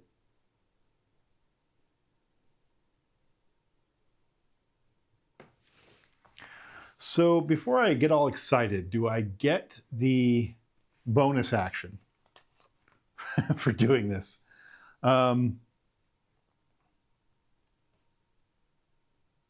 Take the action and gain the bonus, if any. Ooh, I do. Okay, so I would get 2 trades for making a trade right now. I think I'm going to do that. Let's make a bunch of money real quick. So this is because I have the expert in training, which lets me place my worker in spring or summer. So I'm going to place it here in make a trade. And when I do that, I get a +1 trade. So I get 2 trades. And no one's done any trading, not even the Automa yet. So I'm going to do my own right now. So what we do is we decide which 2 cross sections we want. I'm going to trade 2 cards for $3, and I'm going to trade 1 victory point for 3. Oh, no, wait. 1 victory point for $3, this one. Yeah, 2 cards and a victory point for $6. That's what that says. So, actually, you can see my victory point marker on this view, so I'll go ahead and move it down 1. And now I'm losing points again. And I'm also going to discard this trader and this organizer. They're both going to go away. And those were my 2 cards. So now I get $6. 2, 4, 1, 2. Okay. Now we can build our large cellar next round without having to go super crazy. All right, so that was my first action over here, was this. That was really good. Taking full advantage of that expert too, which is great. And then here I get a victory point, so I get that victory point back that I just lost. And I get to fill an order, which is really nice. Which one do we want to fill? Let's come over and look at our orders. I think we want to fill this 5 because we can do that right now, and it doesn't sacrifice the ability to get this one filled in a moment. And I don't have what I quite need in order to get that filled right now, but I do have this. So let's fill that order. We're going to come over to this view and we'll take a look. This is the order we're going to fill. We have a 5 wine. So we're going to discard that 5 wine. And then we gain 2 victory points. That's great. And we gain 1 residual. So now we're at 2 residual. That's great also. So that's that. Cool. All right. So as you can see, my residual is now 2. And I got my first point. I have 1 point. 1 point, and I need to make 34 in the next 3 years. Let's see how this goes. I always feel like this at this point in the game, and then later it ramps pretty quick, I hope. We'll see what happens. Yeah. Huh.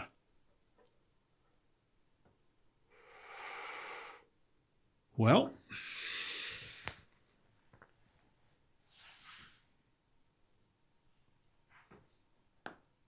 I think I've done all right in saving the 6 and 7 wake-up rows for the last 2 rounds.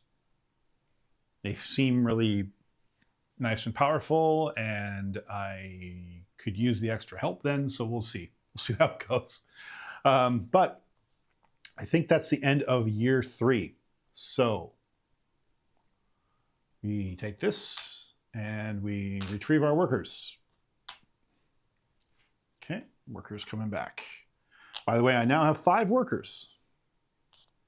I have my 1 specialist worker, I've got my grande, and I've got 3 normal workers. Oh, that's right. I didn't have to take a normal worker. That could have been the alchemist, which I will now get. So, and that was an extra $1, which is fine. I had it, so I spent it. Okay, so I now have both the special workers, a grande, and 2 regular workers.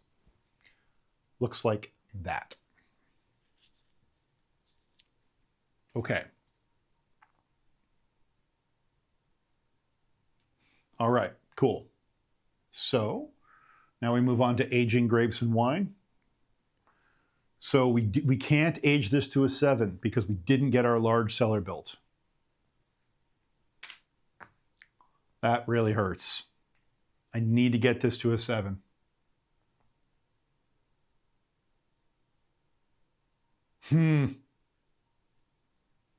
Okay, well, that has to stay where it is. The grapes are going to age. Oh, that sucks. I was really hoping to not have to lose out on that, but I just couldn't make it work. Couldn't make it work. That's all right. Win some, lose some. All right, so we've aged. Discard down to 7. I have 3. Collect residual, no problem. Take $2. And then we choose wake up. Okay, so I think I'm going to go ahead with get an extra worker this year. Wouldn't be a bad year to get an extra worker.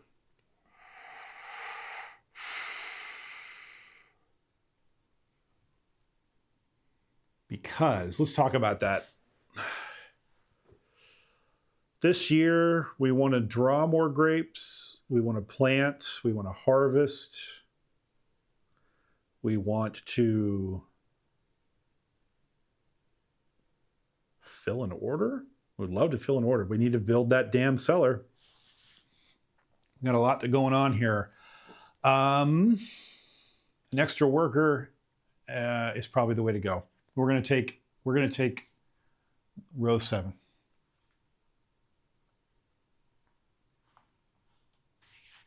Okay. We don't get an extra worker till summer, but that's okay.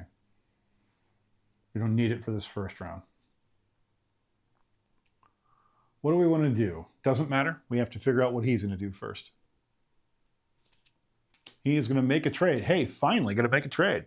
He's going to place 3 trades. And where's he going to place them? He's going to place them in these locations.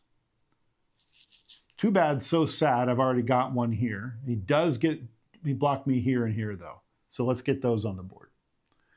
So he is going to go here and here. Okay. Am I right? I am correct. All right. And I already beat him to the other one. So that's great. Cool. All right. Is that all he's doing in spring? Sweet.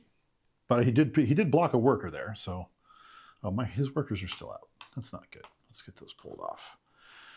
So he went to make a trade. All right. All right, so what do I want to do now? Could hire an expert. Oh, that's right. By the way, did I build? Oh, I didn't build. No, I didn't build. I only still have 3 buildings. Bummer. No. Okay, so do I want another?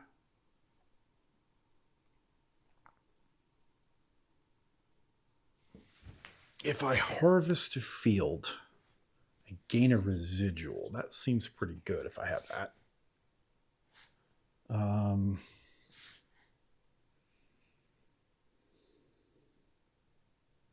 At the end of the game, every 10 lira earns you a victory point. So having an extra bunch of cash at the end does not suck.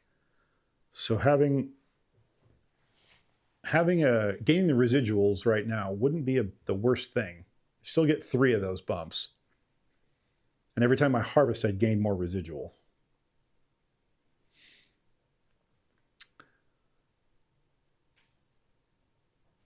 Not for nothing, the sell one grape, or sell one wine, not filling an order, but selling one wine, would earn me 2 extra victory points if I sell it out of the medium cellar, or 2 victory points if I sell it out of the large cellar.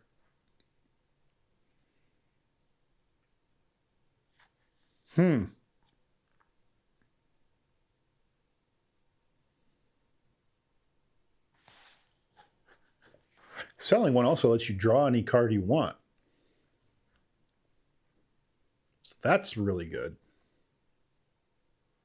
And if you sell a sparkling white wine, it's worth 4 victory points. I don't even know how to make sparkling white wine. Oh, 2 red and 1 white grape. Oof. So that means if I sell a regular white wine, no matter how old it is, it's only going to earn me 3 victory points, just 1. I mean, 3 is good, but it's not great. And that's only if I get that extra dude.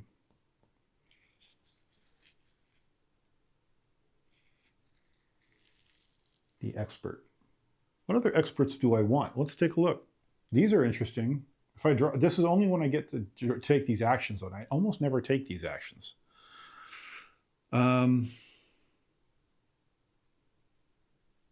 any one exposed bonus on the chosen action. Wow. But only when I hire an expert. I only have 2 more left. If you play only 1 visitor, you may change or to and. Oh, wow. Money. Ignore 1 prerequisite. That's fine. I don't care about prerequisites. Okay, so that's not interesting. Next. Gain a card. Oh, I see. No. Wait. Times card, gain wine. What that mean? Let's see. That is a not clear, at least immediately obvious thing.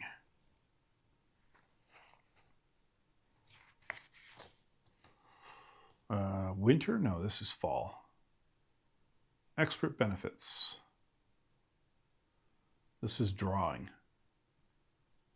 Draw X cards from your hand, or discard X cards from your hand to gain a wine token of the value X. So I would discard 3 cards and gain a wine of value 3. That's what that means. I don't have crap cards. I have good cards, so I don't really want to mess with that.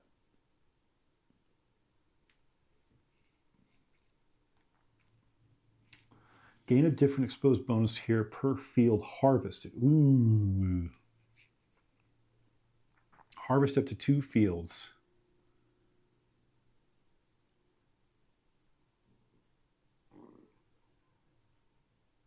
That's pretty cool.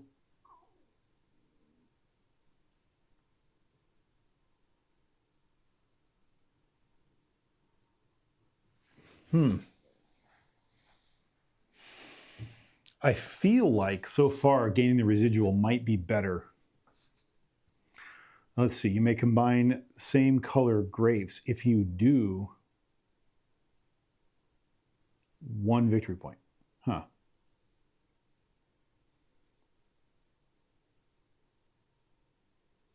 And last but not least, if you play only 1 visitor and you may change, okay, so same deal. From medium cellar, okay, that's that one. If you have an extra space, you have an extra space for this action. What does that mean? You have an extra space for this action. Oh. I can just gain a residual instead of filling an order. That's pretty cool. So if I get to the end and I have extra workers, I can just gain an extra residual.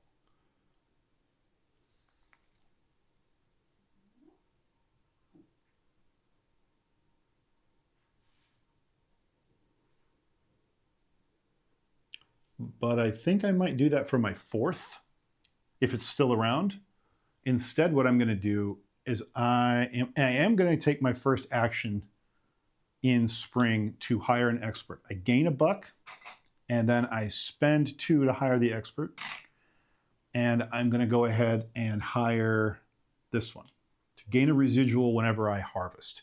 The reason why I'm doing it here and getting this benefit is because I have the harvest machine that lets me harvest as many as I want whenever I harvest anything. So I can come here instead of waiting till fall to do it, so I can harvest multiple, because this lets me harvest multiple anyway, and the benefit here is better. So I'm going to use this a lot more, and I'm going to gain a residual every time I do it. That's my hope. That's my hope. We're going to see what that plays out. Okay. I think I'm going to wait for the rest of this year. I guess I could use one to draw a card. It would only leave me with 4 workers for the rest of the this year. Maybe that's enough.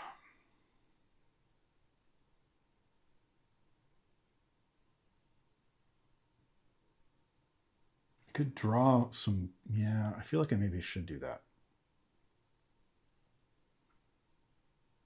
Okay. Yeah, I'll go ahead and spend a worker here. This is probably a bad idea, but we're going to draw 2 wine cards. I feel like I should just top deck one of them.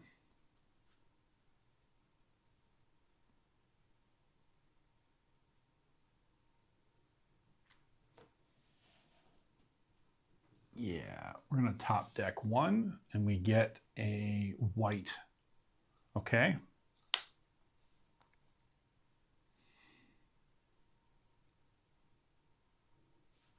I'm going to top deck again.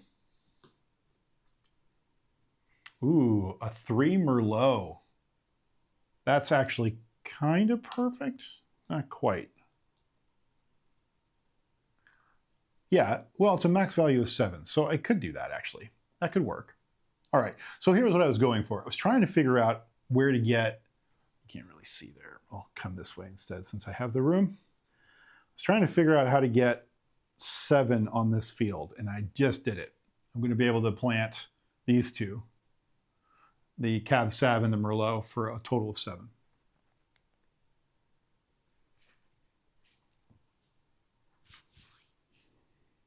All right, now I'm passing. And now on the wake up chart is when I get the new worker. This is a temporary worker for just this year. I lose him at the end of this year, which is just fine by me. Now we're in summer, and we'll see what he does in summer. He builds a structure. Of course he does. I might use my Grande for this one. I've got to get this built. Yeah, I'm not going to burn I guess I could. I'm not going to burn a token for that.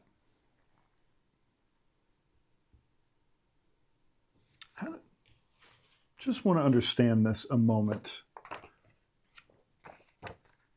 Yeah. The BAT situation. A bonus action token. You may spend a bonus action token to win one of the bonuses, except for, oh, I see. Oh, I see. Okay, I understood. Had to reread that, but I have 3 bonus action tokens. I want to make sure I don't, not use them. Okay, well, that's all he did is build a structure. Fine. So what are we going to do? We're going to use our Grande. Do we want to spend 1 to get an extra $1? I don't know. I feel like there's a better way to use them. $1's nice, and I kind of need them.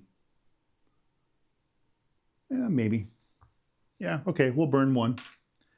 And so we'll get the $1, and we'll get to build 2 structures. We get to build for $2 cheaper. So we're going to build our large cellar for 4. Thank God. So large cellar comes in. That's 1. And the second structure that we want to build is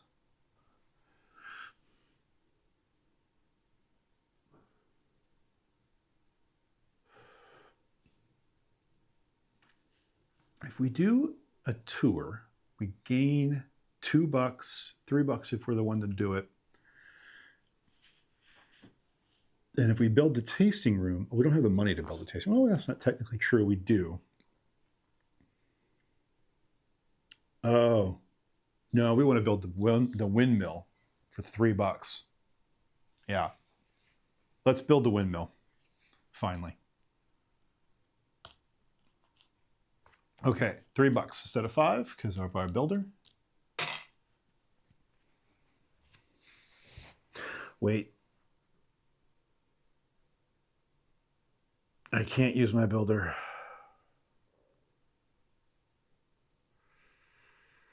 So I don't get to build the windmill. Take my $3 back. And the large cellar costs us a total of 6.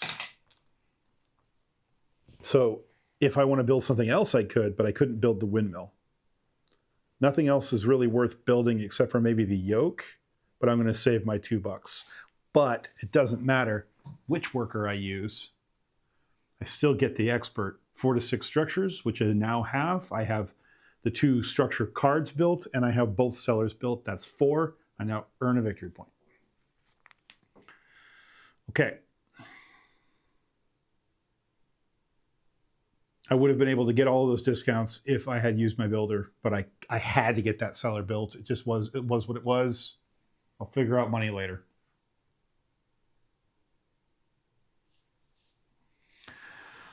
Okay, I have $2 left.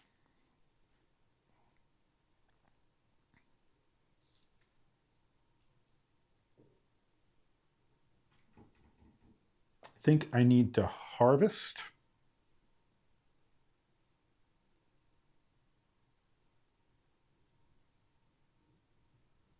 Wait a minute. Hold on. Do I retcon this? I think we retcon all of it. Hold on a minute. I spent a full $6 on my cellar, and I gained $1, so I give $1 back, and I take my bonus action token back, and I don't use my worker here, my grande worker here at all. Now we are reset.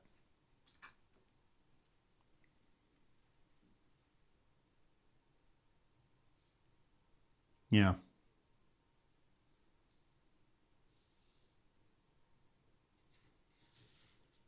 And the reason is I'm going to use my builder to play. I needed to. The builder's out here. There. Okay. I'm going to use my builder to play a card, which still earns me $1. So I get that back. That's fine. So I'm doing this instead. I'm going to play a yellow card, and I get $1. The yellow card I'm going to play is Stonemason. Stonemason says, pay $8 to build any 2 structures. Ignore their regular costs. Because I'm a builder and it says a visitor card can applies. So this does apply to a visitor card. So I'm playing a visitor card, Stonemason, $2 less per structure. So that means I'm going to spend $4 instead of $8 to build 2 structures. So I'm going to spend $4. And now I will have built my large cellar and the windmill for $4. That was by far the better move because he took that and he took the build one structure action from me, and I happened to have that visitor card to solve that issue. So I used the builder instead. Great. All right.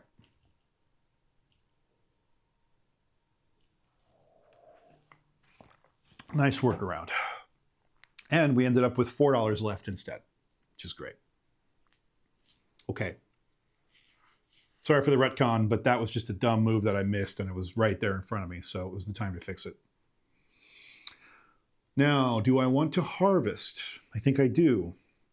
It would be lovely to plant. Oh, well, let's plant first. We have the workers. I'd love to train one more time. No reason not to get workers if you can. But let's plant while you can.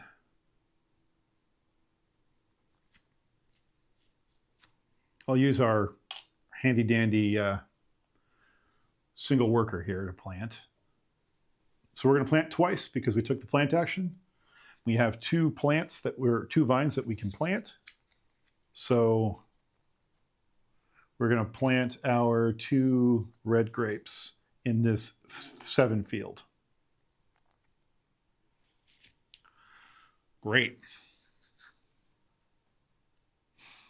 And now we are going to go ahead and use our alchemist to harvest. We get $1.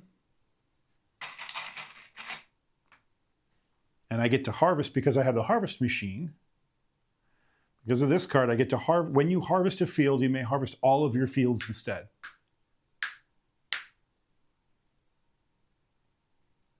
And so I'm going to harvest all of my fields. So I get a 5 value white grape. I get a 1 value red grape. And I get a 7 value red grape. That is wonderful. I won't be able to get one of those orders this round, but I now got a bunch of grapes on the go. So it might be time to start making some wine, but that's great.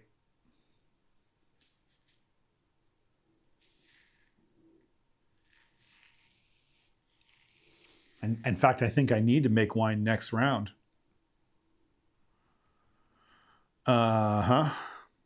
Because I won't be able to fill that order until I do.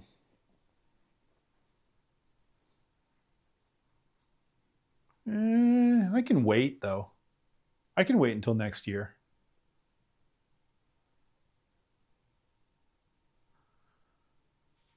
Because I'll be able to make 3 glasses of wine when I go there. I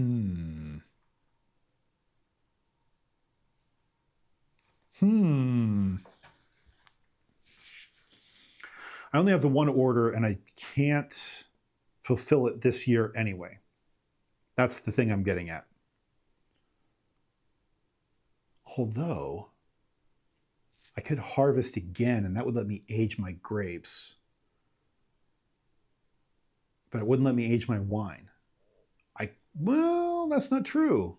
If I'm the one to go here to make up to 2 wine, I can spend, if I'm the one to go here, I can spend a bonus action token to take the aged wine thing. Ooh. I won't be able to fill it, but I'll have the wine to do it. But what's the point? Because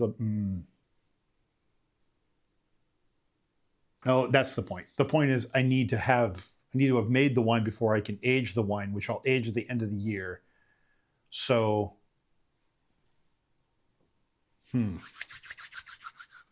interesting.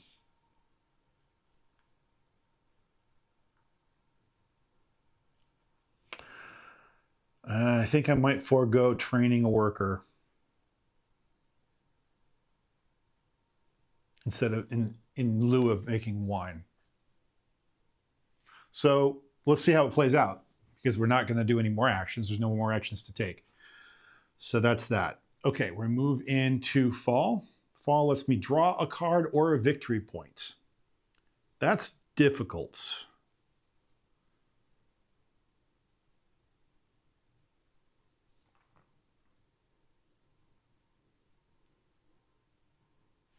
You may combine same number or same color grapes. Alchemist lets me move back and forth. I did place the alchemist. Is there anybody that I wanted to move? That was when I harvested. So I guess I could have moved back and forth, but there's no real reason to yet.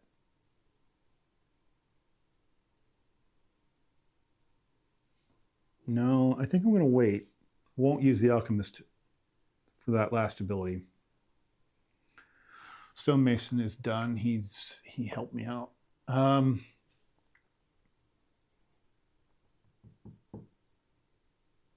What I'm debating is, do I draw a card or do I take the victory point?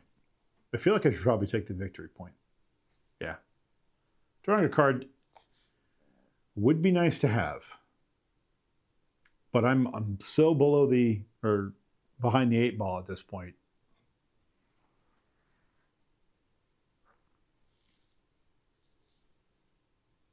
Okay. Into fall we go. He's not going to get in my way at all in fall. That's fascinating. Great. So, with a free board, I feel like we should go to make wine. And we will use our bonus action token, which lets us get the next available action as well. Or bonus action as well. So we get to make 3 and age. Get to do them in any order. So I'm going to make 3 first. Let's make 3 wine. And I don't remember making wine again. Is it just a 1-to-1 situation? I think it is. Yeah, you're just moving them over. I could combine, though, and make some blush. Well, let's look at that. I could make sparkling as well. How does it work?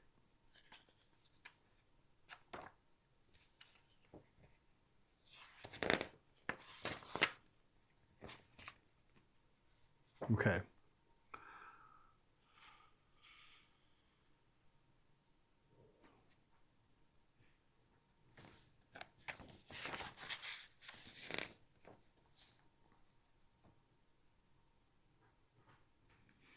The player designs to make a blend, so he combines a red and a white grape to form a single blush wine equal to their cumulative value. I see.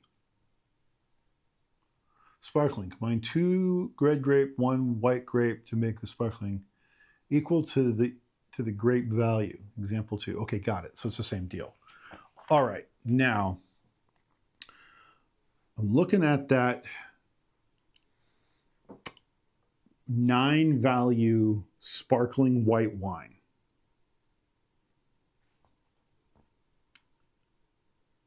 Can I make it happen? I need the 5 and the 6 to stay where it is. So what I think I'm going to do is I'm going to take the 1 and the 3 red, combine with the 7 white, and make a 9 value sparkling white wine, because that's what this costs. And all you're doing is adding the values up. So I'm overspending, but it's the lowest possible value I can create while not getting in the way of my other order.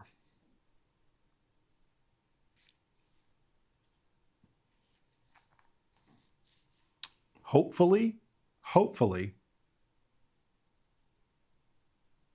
he doesn't cycle the orders before I get there.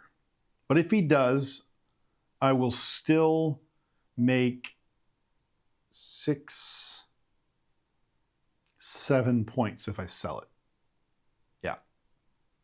So still worth doing. So this is going to be one wine right here. That's done, and these will all become one 9-value sparkling wine.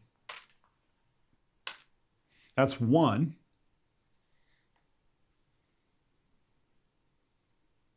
And this will just become a 5 white wine. And I might as well make this into a 7 red wine. There's no reason not to. I could make, nah, I need that white for the other order. Yeah. Now, yeah, that's fine. We'll go 7. That's good. So we've just emptied our entire crush pad into making 3 wines. That's fantastic. And now I get to age them. I get to age 1, I should say. It doesn't really matter though. So I'll age the red wine. No reason not to. Because what's going to happen is at the end of this year, I'm going to age these up into 6, 7, and 6, and that will take care of the other order I have. If I could age them both, I would have, but I can only age 1. Is it worth spending a thing for that, though? Not when I don't have an order for it. So no. I'm going to take my little bonus action token back, and I'm not going to age that. I'm going to leave it as a 7. I'll use my bonus action token some other way. All right.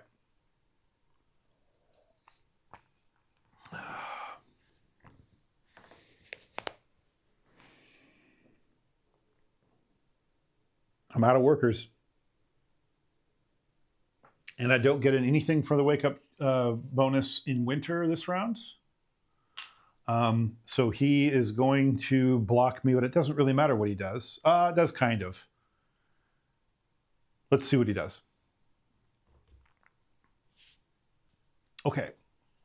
We're going into winter.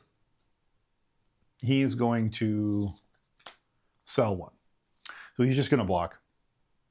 So that's fine. He does draw the card at least. And I pass. So that's the end of the year. So we get all of our workers back. The gray worker is now out of the game.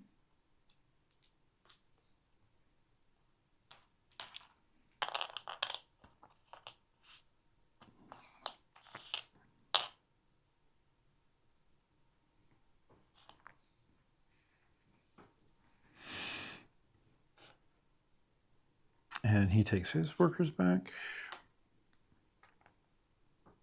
Okay, now I age my grapes and my wine, like I talked about. I would have liked to have been able to fill an order or sell wine, but I ran out of workers, and that's all right. So the 9 stays where it is, can't get any older.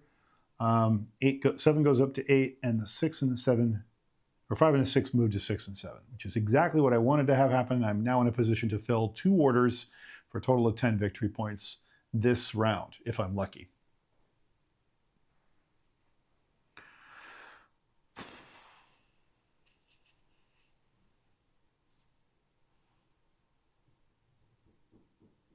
I think I'm going to save my grande for filling. I got to make sure I fill those orders this round. I need to draw that other order, though, so that's got to happen regardless, too. See what happens. All right. First and foremost, discard down to 7. No. Collect residual. Okay, $2. Okay. And choose wake up. Now, this is going to be interesting. Do I draw cards and retrieve a worker from fall for winter? That seems pretty good. Or do I age a wine, get a buck, and refresh the orders in winter? Going into fall to refresh the orders?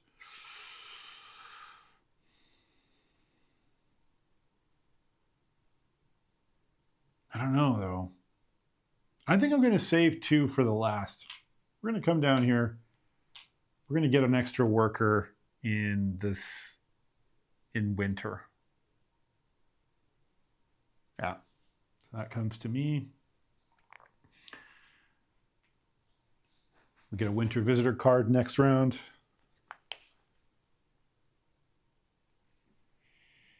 Okay. Let's see what happens. 2 rounds left, or 2 years left.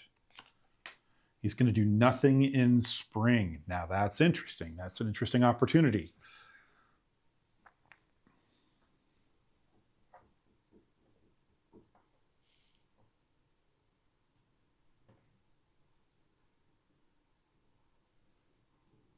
My fields are full. I feel like I should harvest, but that's not until summer. I could do a trade, get some cash. I don't have any wine or grapes to trade. Could sell the wine for 3 victory points or $3, or is it 1 victory point? $3. No. No, let's not do any trades. I think I'm going to pass.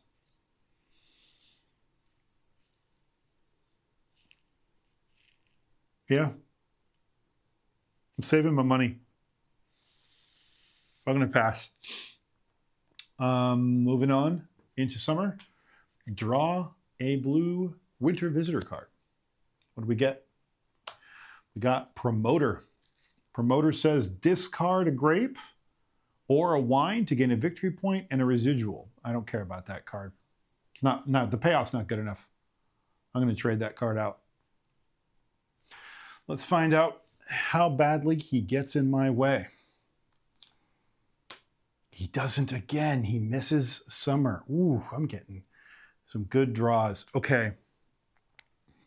Free reign in summer.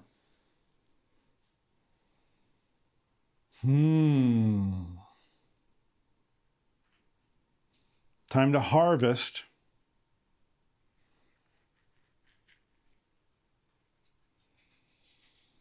Don't have a yellow card. I can build. I have 1, 2, 3, 4, 5 structures. So if I build twice, I will get 2 victory points. I might spend 3 workers here. If I do that, then I will get an order and fill an order. Probably.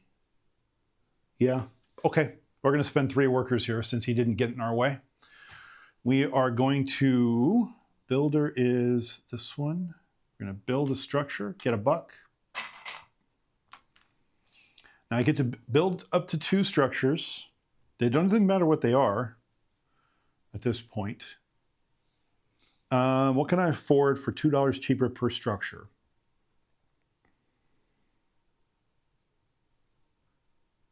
Cottage would be $2, and yoke would be no bucks. That seems like a good thing to do.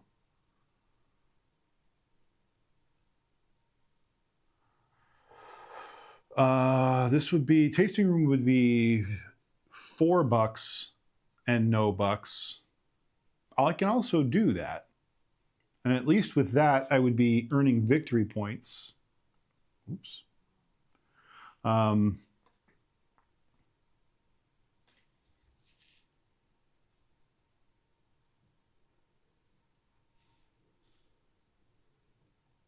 have the option of earning a victory point.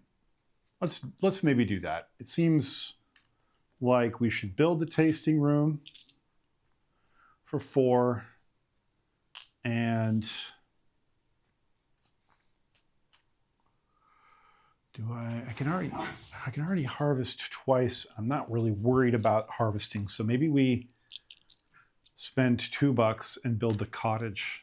Seems like it's a bad idea to spend that much money, but here we are, spending money. Probably dumb. That was probably not smart, but that's all right. Okay, so importantly, I built twice, and now I have 7 structures, so I earn 2 victory points. 1, 2.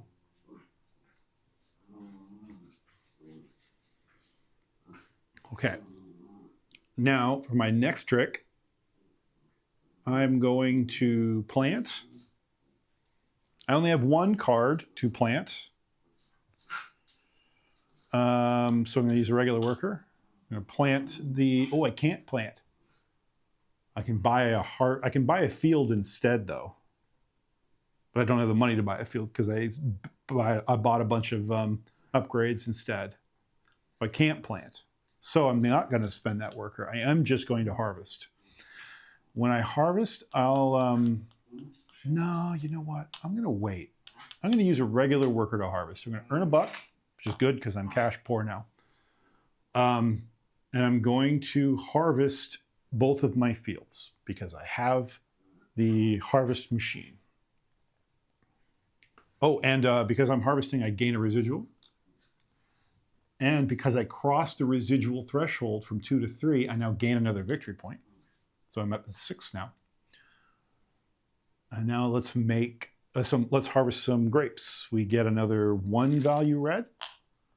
We get another 5 value white. We get another 7 value red. Wonderful.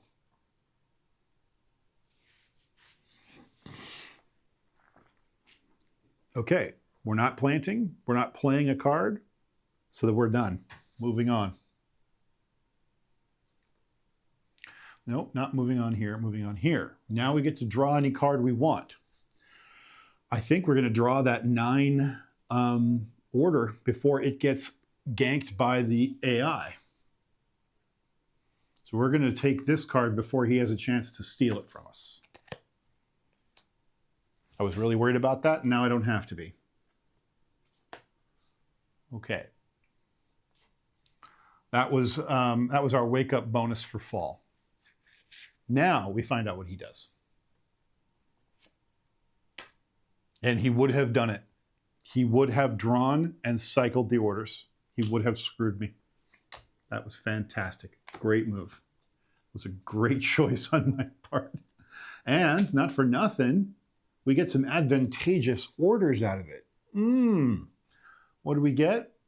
Well, now we got a sparkling white wine and a 3 value white wine for 6 victory points. Or a 6 value blush for 3 victory points. Also good.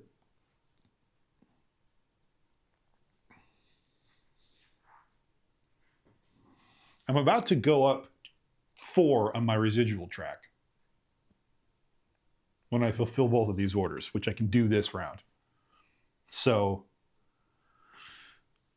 I'm about to earn 2 victory points. I'm about to earn 12 victory points in this one round, if I get this done right. What else does he do? He harvests up to 2. That's fine, because I don't care.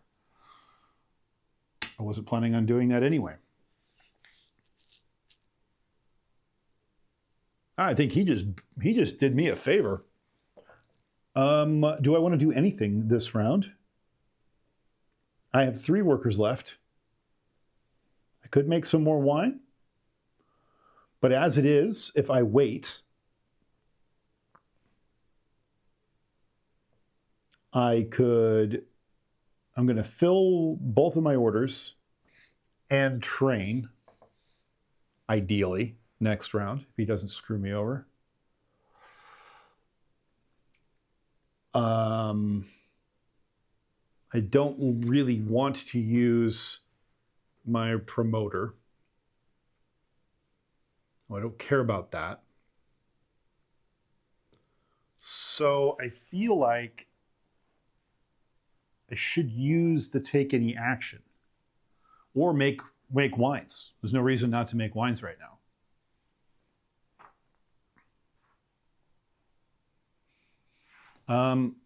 Could we make a 7 sparkling? We might.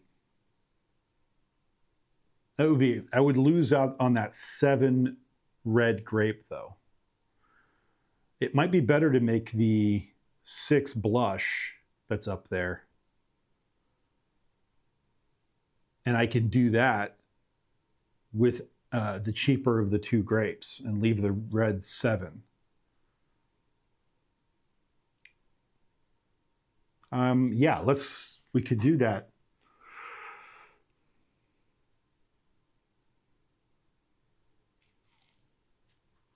Yeah. That actually could work out well for us. Yeah, let's use let's use a regular worker to make up to 2. We don't have to age because we don't really have a reason to age, so I'm not going to spend a token there.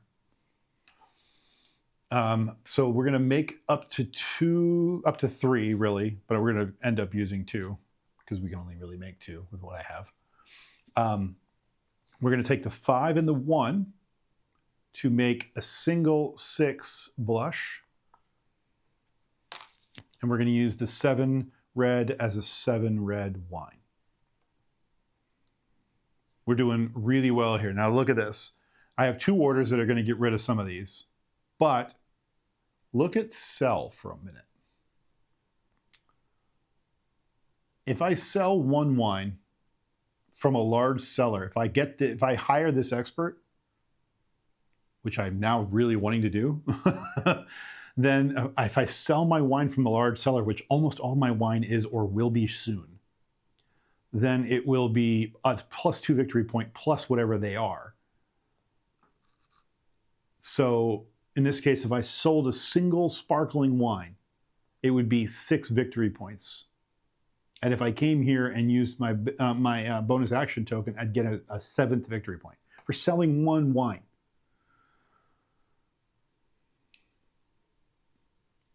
This feels like the right thing to do. We won't have that benefit next round, so we're just going to fill orders this round. We have 2 workers to do it. I think we're going to pass for the rest of the round. And, ooh, hey, look at that. Retrieve 1 worker from fall.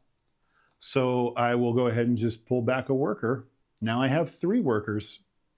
I only spent 1 worker in fall, so I actually am glad I did that because I would have not been able to get a 3rd worker. I don't know if that's going to matter, because I'm sure he's gonna block me at least once. But hey, that's pretty good. All right, let's get the bad news over with here. He's not gonna block me, folks. That's amazing. I get to take 3 full actions in winter. That was huge. Okay. All right, winter time.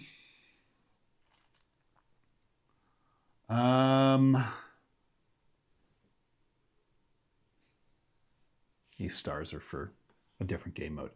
Okay. Wow, winter is going to be interesting. Well, we know we are going to fill an order, right? Well, I'll start putting some workers out here in a minute just to see what I want to do here. We know we're going to train.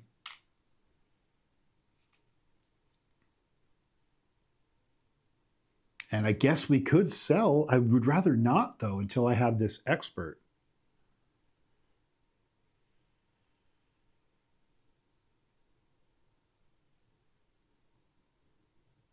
Huh.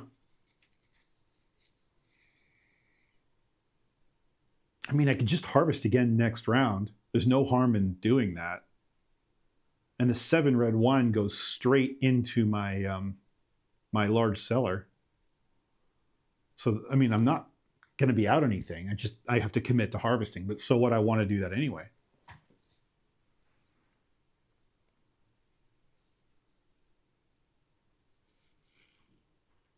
So why not? I mean, why not? I'm not going to screw up my odds of doing anything there. Okay, first and foremost, let's go ahead and fill this. We're going to fill 2 orders by spending a bonus action token. So we're going to go here. We're going to get a victory point for filling an order. We're going to fill 2 orders because we're spending a bonus action token. So we are going to fill these 2 orders.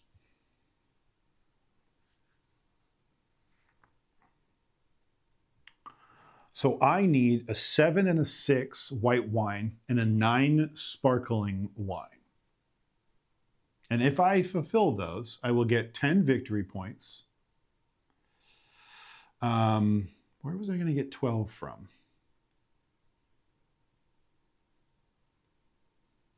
Anywhere?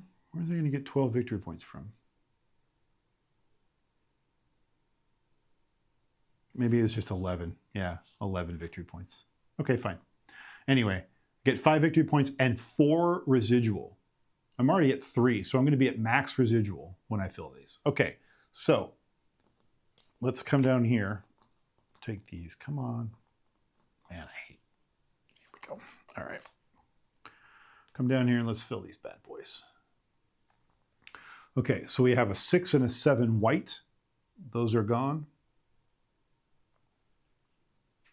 So that is fulfilled. We now have a 9 sparkling. That is fulfilled. Done. Okay. Now let's get the residuals done. Residuals 2 each. 1, 2, 3, 4. 2 victory points. 1, 2. So now we get 5 victory points per order. And so I go to 19.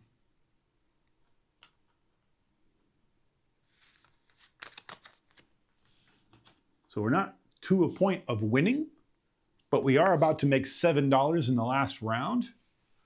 And we got all 3 of our victory points for the residuals thresholds. And we're not even done yet. Okay, so now we want to sell 1 wine. And that lets us draw a card of our choosing. That's great. So we're going to draw, before we even solve the selling, we're going to draw a card of our choosing by drawing this 6 blush we just made.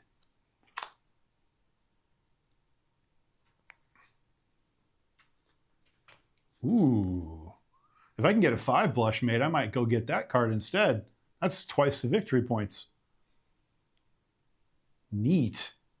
All right. Okay. And I am going to spend a bonus action token to get an extra victory point.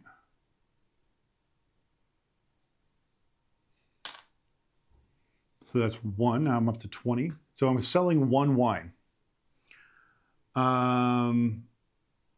I'm going to sell the 7 red wine.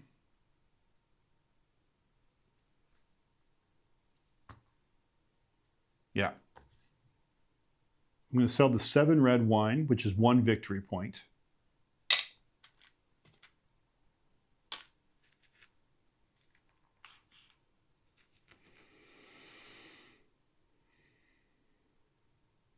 Yeah, fine.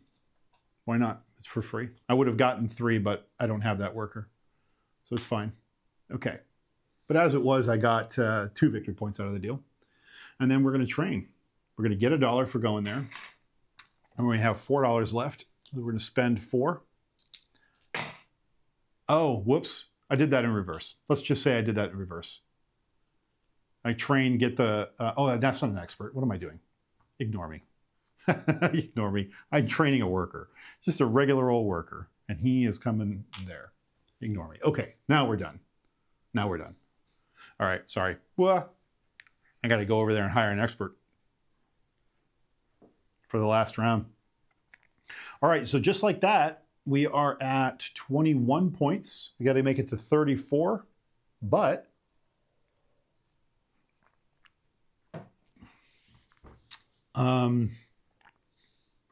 I've got 9, 10 on the horizon.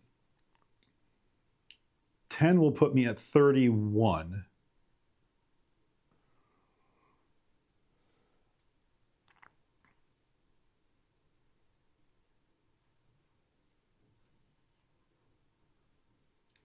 I think that's right. Yeah, if I can get that card before he gets there, that's how that's going to work. Okay, we'll see. We'll see how it works. So that's going to come down here. We're going to retrieve our workers. Boom, boom. Boom, I now have an extra worker. I got 2 workers left that I could have hired. But I still feel pretty good. I got plenty of workers. You don't want to spend all your time getting workers or you won't get anything done. I do have 3 experts though. Pretty happy about that.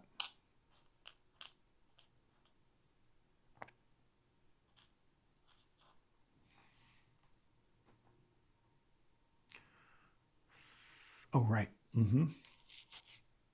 Okay. And then I get his workers back. All right, workers are done. Age of grapes and wine. 8 to 9, 6 to 7. Grapes are gone. Yep, okay. Discard down to 7, no problem. I have 3. Collect residuals, $7. Boom. Wake up.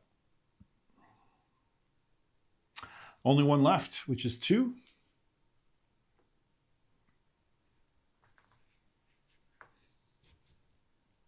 Let's try to use as many bonus action tokens on our last round as we can get. I don't think bonus action tokens count for anything at the end of the game. If you win, you win if you're, yeah, okay, fine.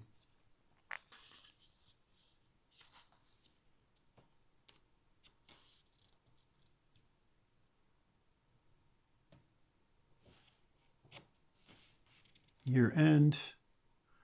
Yep. Okay. Doesn't say that you earn victory points for bonus action tokens. So, fine. Use them or lose them. I like it. Yeah. All right. So, new year, new problems. Now, I have exactly 4 cards left and 4 weeks left. I feel like that was intentional. Let's see. Anything else to do? I don't think there's anything else to do. I did build the tasting room. I do have wine, so I would, if I do give a tour, I would gain a victory point. But I don't know that I want to burn a worker to do it. But let's see what he does. Let's see what he does in the first round. He's gonna give it to her. So I guess I'm not doing that. He's gonna refresh the wine cards for the first, or the vine cards for the first time this whole game. It's fascinating. Fine. Yeah. Okay, and he's going to give it to her.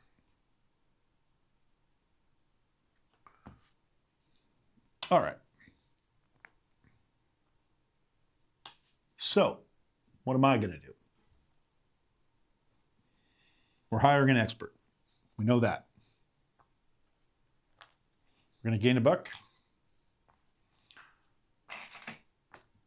And we're going to spend 2 to hire an expert. Our last one, and it's going to be the sell 1 to gain a victory point from selling in from the seller. We got this one right here. Okay. Do I want to make a trade? I can make some victory points. I can trade $3 for a victory point right now. Maybe, but if I build a structure, I can earn 2 victory points. So I might not. I can build a yoke for $2, which is free. And I don't have to build more than 1.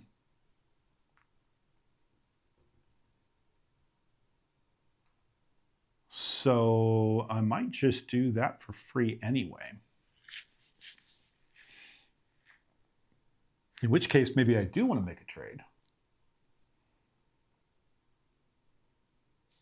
Do I spend $3 to get a victory point?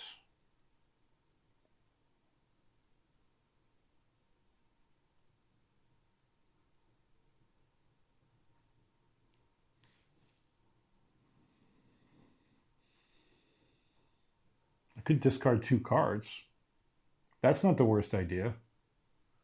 Let's discard, let's make a trade. In fact, we can make 2 trades.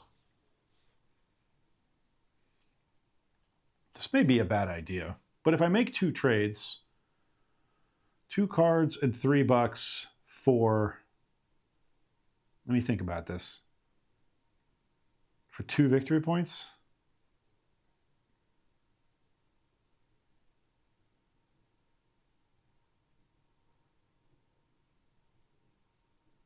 Might be the make or break that we need, though. Yeah, let's just try it. I don't know, maybe it's a bad idea, but we're gonna discard 2 cards and pay $3 for 2 victory points. So we're gonna discard these 2 cards.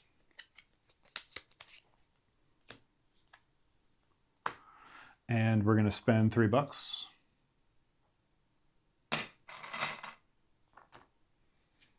And then we are gonna gain 2 victory points here to here. Okay. Now I'm going to pass. I don't know if spending 2 workers in spring was the wisest thing in the world, but it is what it is. I get a $1 in summer, so I get 1 of those back, which is nice. And then he goes. Summer, he's going to block me all over the place. That's great. Okay. He's going to block me in building a structure, maybe, maybe not, and planting. That's fine. Okay. Now, we are definitely going to harvest. So I get a $1. And my residual goes up, but it can't go up anymore. I've maxed it. So as has been the case, we're going to go ahead and get 1 red, 7 red, and 5 white. Now, how important is it that I build a structure? Because here's the thing. If I don't get sell or fill, I'm doomed. And I need to draw a card as well. Hold on. I forgot to power my monitor, so I can't see the chat.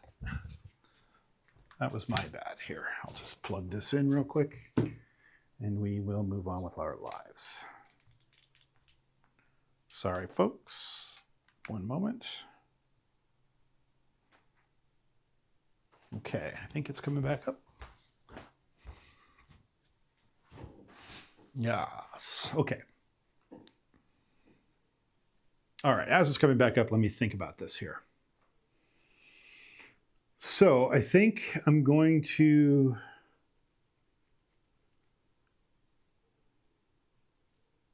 how do I want to do this? I need to draw a card. So I need to sell 1 would be great.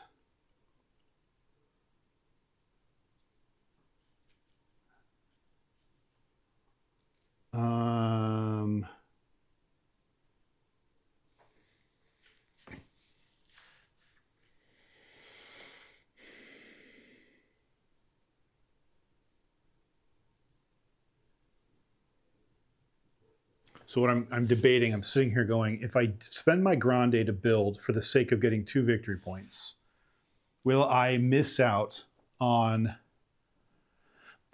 getting that 6 value order done? I also need to make wine. I think that's my answer. I have to not spend any actions here. Because I need to make wine, sell, and fill. That's what I have to do. And I have to do that in 3 workers. And it's all going to work out perfectly. If he screws me over in one of those spots, I'm going to lose out on a bunch of victory points. But it's far better to have the veto for later. So I'm going to wait. I'm going to wait. All right, let's move into fall. I get to age a grape, one grape. What do I want to age? I have a 6 there. I would like to make a 5 there. Fine, I can do that. 7 there, 8 there. I don't think it matters. Let's age the 7 into an 8. Okay. So let's see. What's he going to do? He's not going to mess with me, folks. That's fantastic. Okay, so into fall, I got to be careful now. Do I... Oh, God.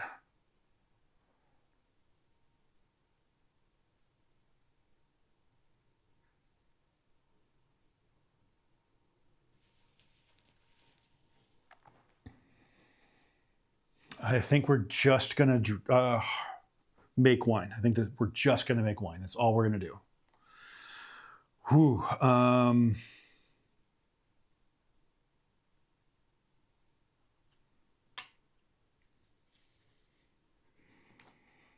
So we get to make up to 2 wine. I need to make a blush. Yeah. Yep. Okay. All right. We get to make up to 2 wine. So in anticipation of getting this order, we need 1 more blush wine.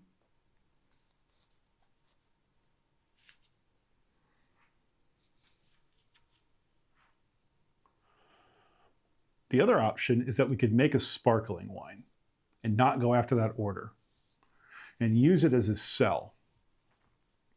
If we do that, we're going to get 7 victory points from that and 3 victory points from this one down here. It's actually more victory points to do that than to fill both of those.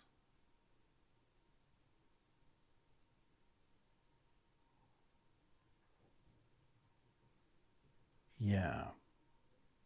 Yeah. So instead of drawing that card,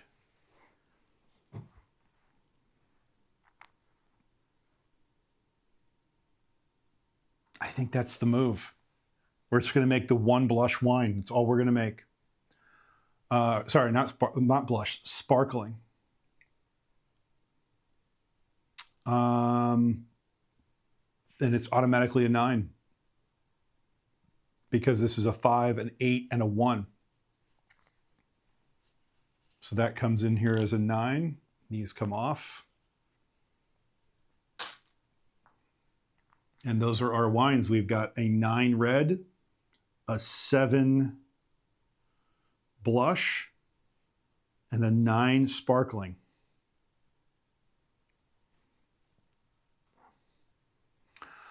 Okay.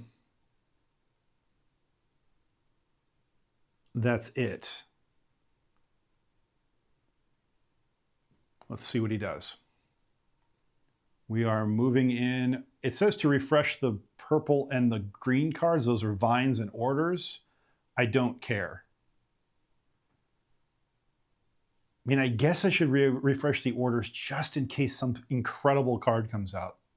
I just don't think one exists that's going to make me as much as I'm going to make from next round if I am lucky. So let's see what happens, but I'll refresh the orders. I won't worry about the wines because I don't care about those.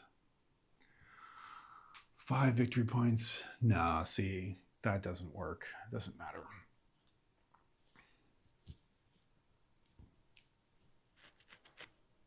Okay. All right. We are, as we say, pot committed. Let's see what he got. He's not going to mess with me. That's it. He didn't do anything in winter. I am not screwed. Okay, here we go. All right, we have 2 workers, and we want to sell and fill. Let's fill. In a victory point up to 24. We're going to fill this order by giving over that 7 blush.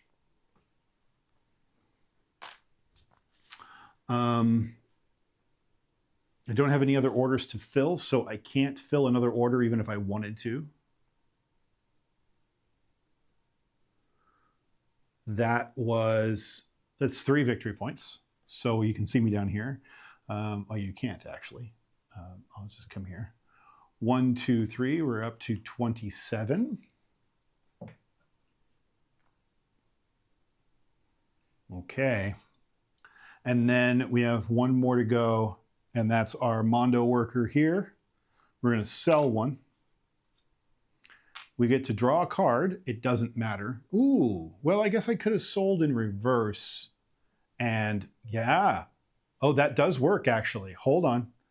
So let's say for the sake of argument that we did this option first, that we would have been able to sell twice. Or sorry, fill twice instead. We would have had the ability to draw a card from sell one. So this is the order that's out there right now. And that would have been our second order, which is to fill a 6 value red. So in order to fill twice, though, I would have had to spend one of my bonus action tokens. Good thing I have 3. So I am going to be able to fill twice. So I will fill this as well. And that would mean that comes off there. So that's off. And I get 3 extra victory points. 1, 2, 3, up to 30. Okay. Now, this sell here, I get to sell 1 wine. And if I spend a bonus action token, I get an extra victory point. I will do that. There it is. I have 1 bonus action token left. I get a victory point, so that is 31. And now, if we zoom in, I'm going to sell a sparkling wine, my last wine, for 4 points.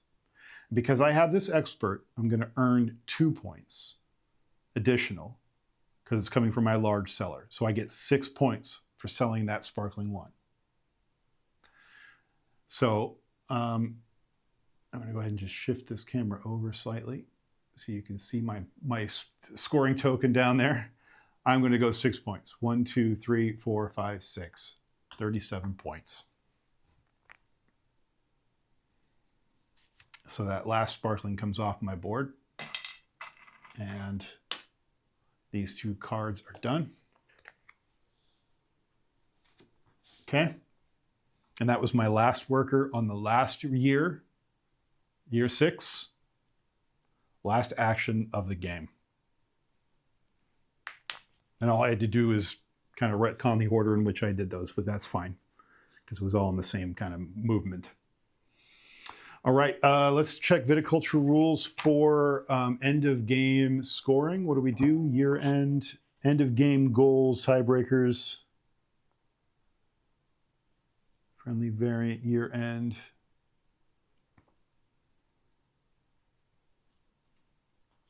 I thought you could sell grapes from the crush pad.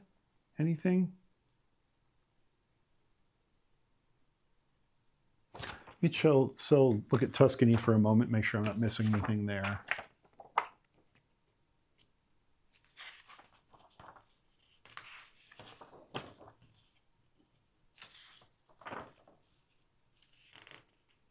No. Okay. So what am I missing? Because I remember end of game, you have these here. I remember when I played the last time that you could sell your grapes, but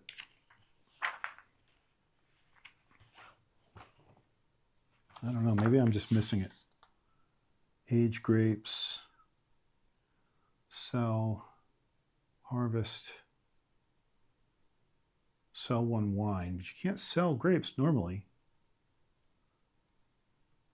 Total value of grapes on the crush pad. That's for tiebreakers. Ah. I see. Okay, fine. So that's it. That's all there is. That's all they wrote for this one. End of game. Yep.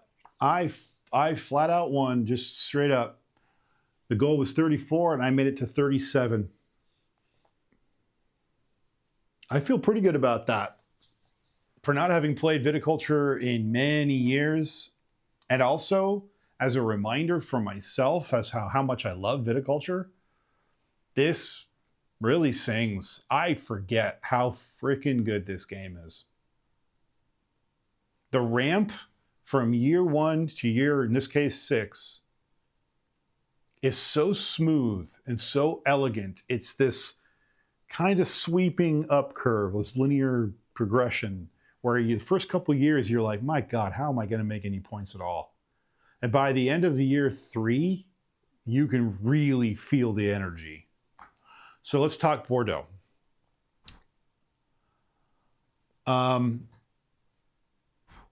First, I think experts are the big draw here, the big ticket item to talk about. Those experts, that's butter. It is so good. It adds this asymmetric player power, area control, who can get their first race, whatever you want to call it, element to these abilities. You can predict them, but there's enough of them because they're not variable. They're on every space, which I think normally I would go, ooh, I'm a little scared. But because the way viticulture is designed, I don't mind the lack of variability in the order and position of the player powers. They have to be tied together. It's just intrinsic of how they work. So I'm not worried about that. I think the workers in this case, not to worry, the experts rather in this case, really add to the strategic depth of it. How can I maximize the experts I was able to get to the fullest effect?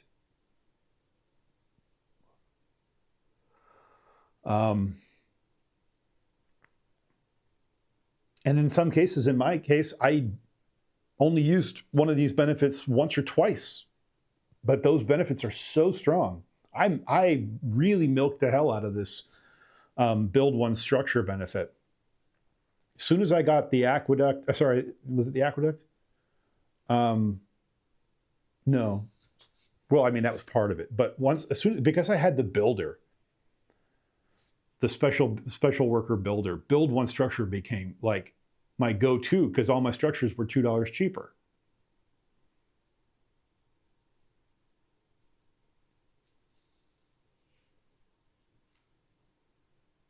I was thinking about these experts. I'm like, this is great. Okay, so what else? Workers are a big win. Not workers. Experts are a big win. This trading mechanic over here, this really is so big. It's understated how, like the old trading mechanic was fine, but it was like just kind of, rinse, repeat. I'm going to do this, I'm going to do that. I might use it once or twice a game, and that was it. This turns it into a first come, first serve grid. Now the choices were there before, but it was more basic than this. It was like pay these 4, get these 4 kind of a thing. Now it is you can buy a residual, you can trade victory points for a residual. This is really good. And fighting the AI over this, by the way, the automa, this is my kind of automa. I know that people love a big, complicated, meaty, player-oriented or player analog automa. And I like the feeling of playing against an opponent. But here's the thing. Here's where Automa Factory and Stonemaier Games really nails it with this. These cards, these seasonal cards, blocking your spaces, and you're never quite sure where in the deck you are. You would have to memorize all of these cards, 24 cards, and know what order they're in order for this to work for you, to really game this. But you're not going to do that. These cards make this automa feel like it is an actual opponent, because the cards are not shuffling this deck, so you're not at risk of overweighting or underweighting because if you shuffle them, or you shuffle them, if there's like, let's say there was 12 of these and you shuffled them midway through the game, you might get it being heavier on one side or heavier on the other, artificial. This makes it feel like a player is ebbing and flowing through the game along with you, because you are naturally ebbing and flowing through the game. There are certain things you always want to be doing earlier versus later, and the deck is kind of built to emulate that in a really elegant way. I got super lucky with my draws, and I have to say, I think that's actually something from a luck perspective that's something to keep an eye on. That's something for you to note, that you might just get like screwed over a draw here. You might. One or two, maybe, I think you can shuck and jive around 2 or 3 bad draws. But if you get a really bad shuffle on that AI deck, this game's going to make you hurt. Because there's only so many times you can get blocked just perfectly by an AI deck and still come out on top. So I got lucky. I've seen playthroughs of people just getting reamed by this deck at least halfway through the game before I stopped watching for other things. But it is what it is. I think that's just the nature of playing solo sometimes. But for what it's worth, I feel like the deck does a really good job of balancing and making you feel like you're playing against a human, and not in a way that's going to be like really highly targeting you or really, really hardly getting in your way. You just have to be creative about what to do, as you saw many times throughout my playthrough today. So I think the deck is a huge virtue. This new AI deck, the expert locations are phenomenal. I like the changes to the start, giving you a looser start with more resources. The idea that you start the game with 2 sold fields, very cool. I like that feeling. Let's see. Being able to play Bordeaux with structures and special workers. I want to give a special round of applause to Stonemaier Games for supporting those modules in this new board. And that sounds like a simple thing that, yeah, you would expect people to do. But in the last year or two, as I'm playing new solo modes on new games that are coming through my door, especially solo modes that are added on as expansions to existing games, there are so many times when it has said, you just can't play with this module entirely.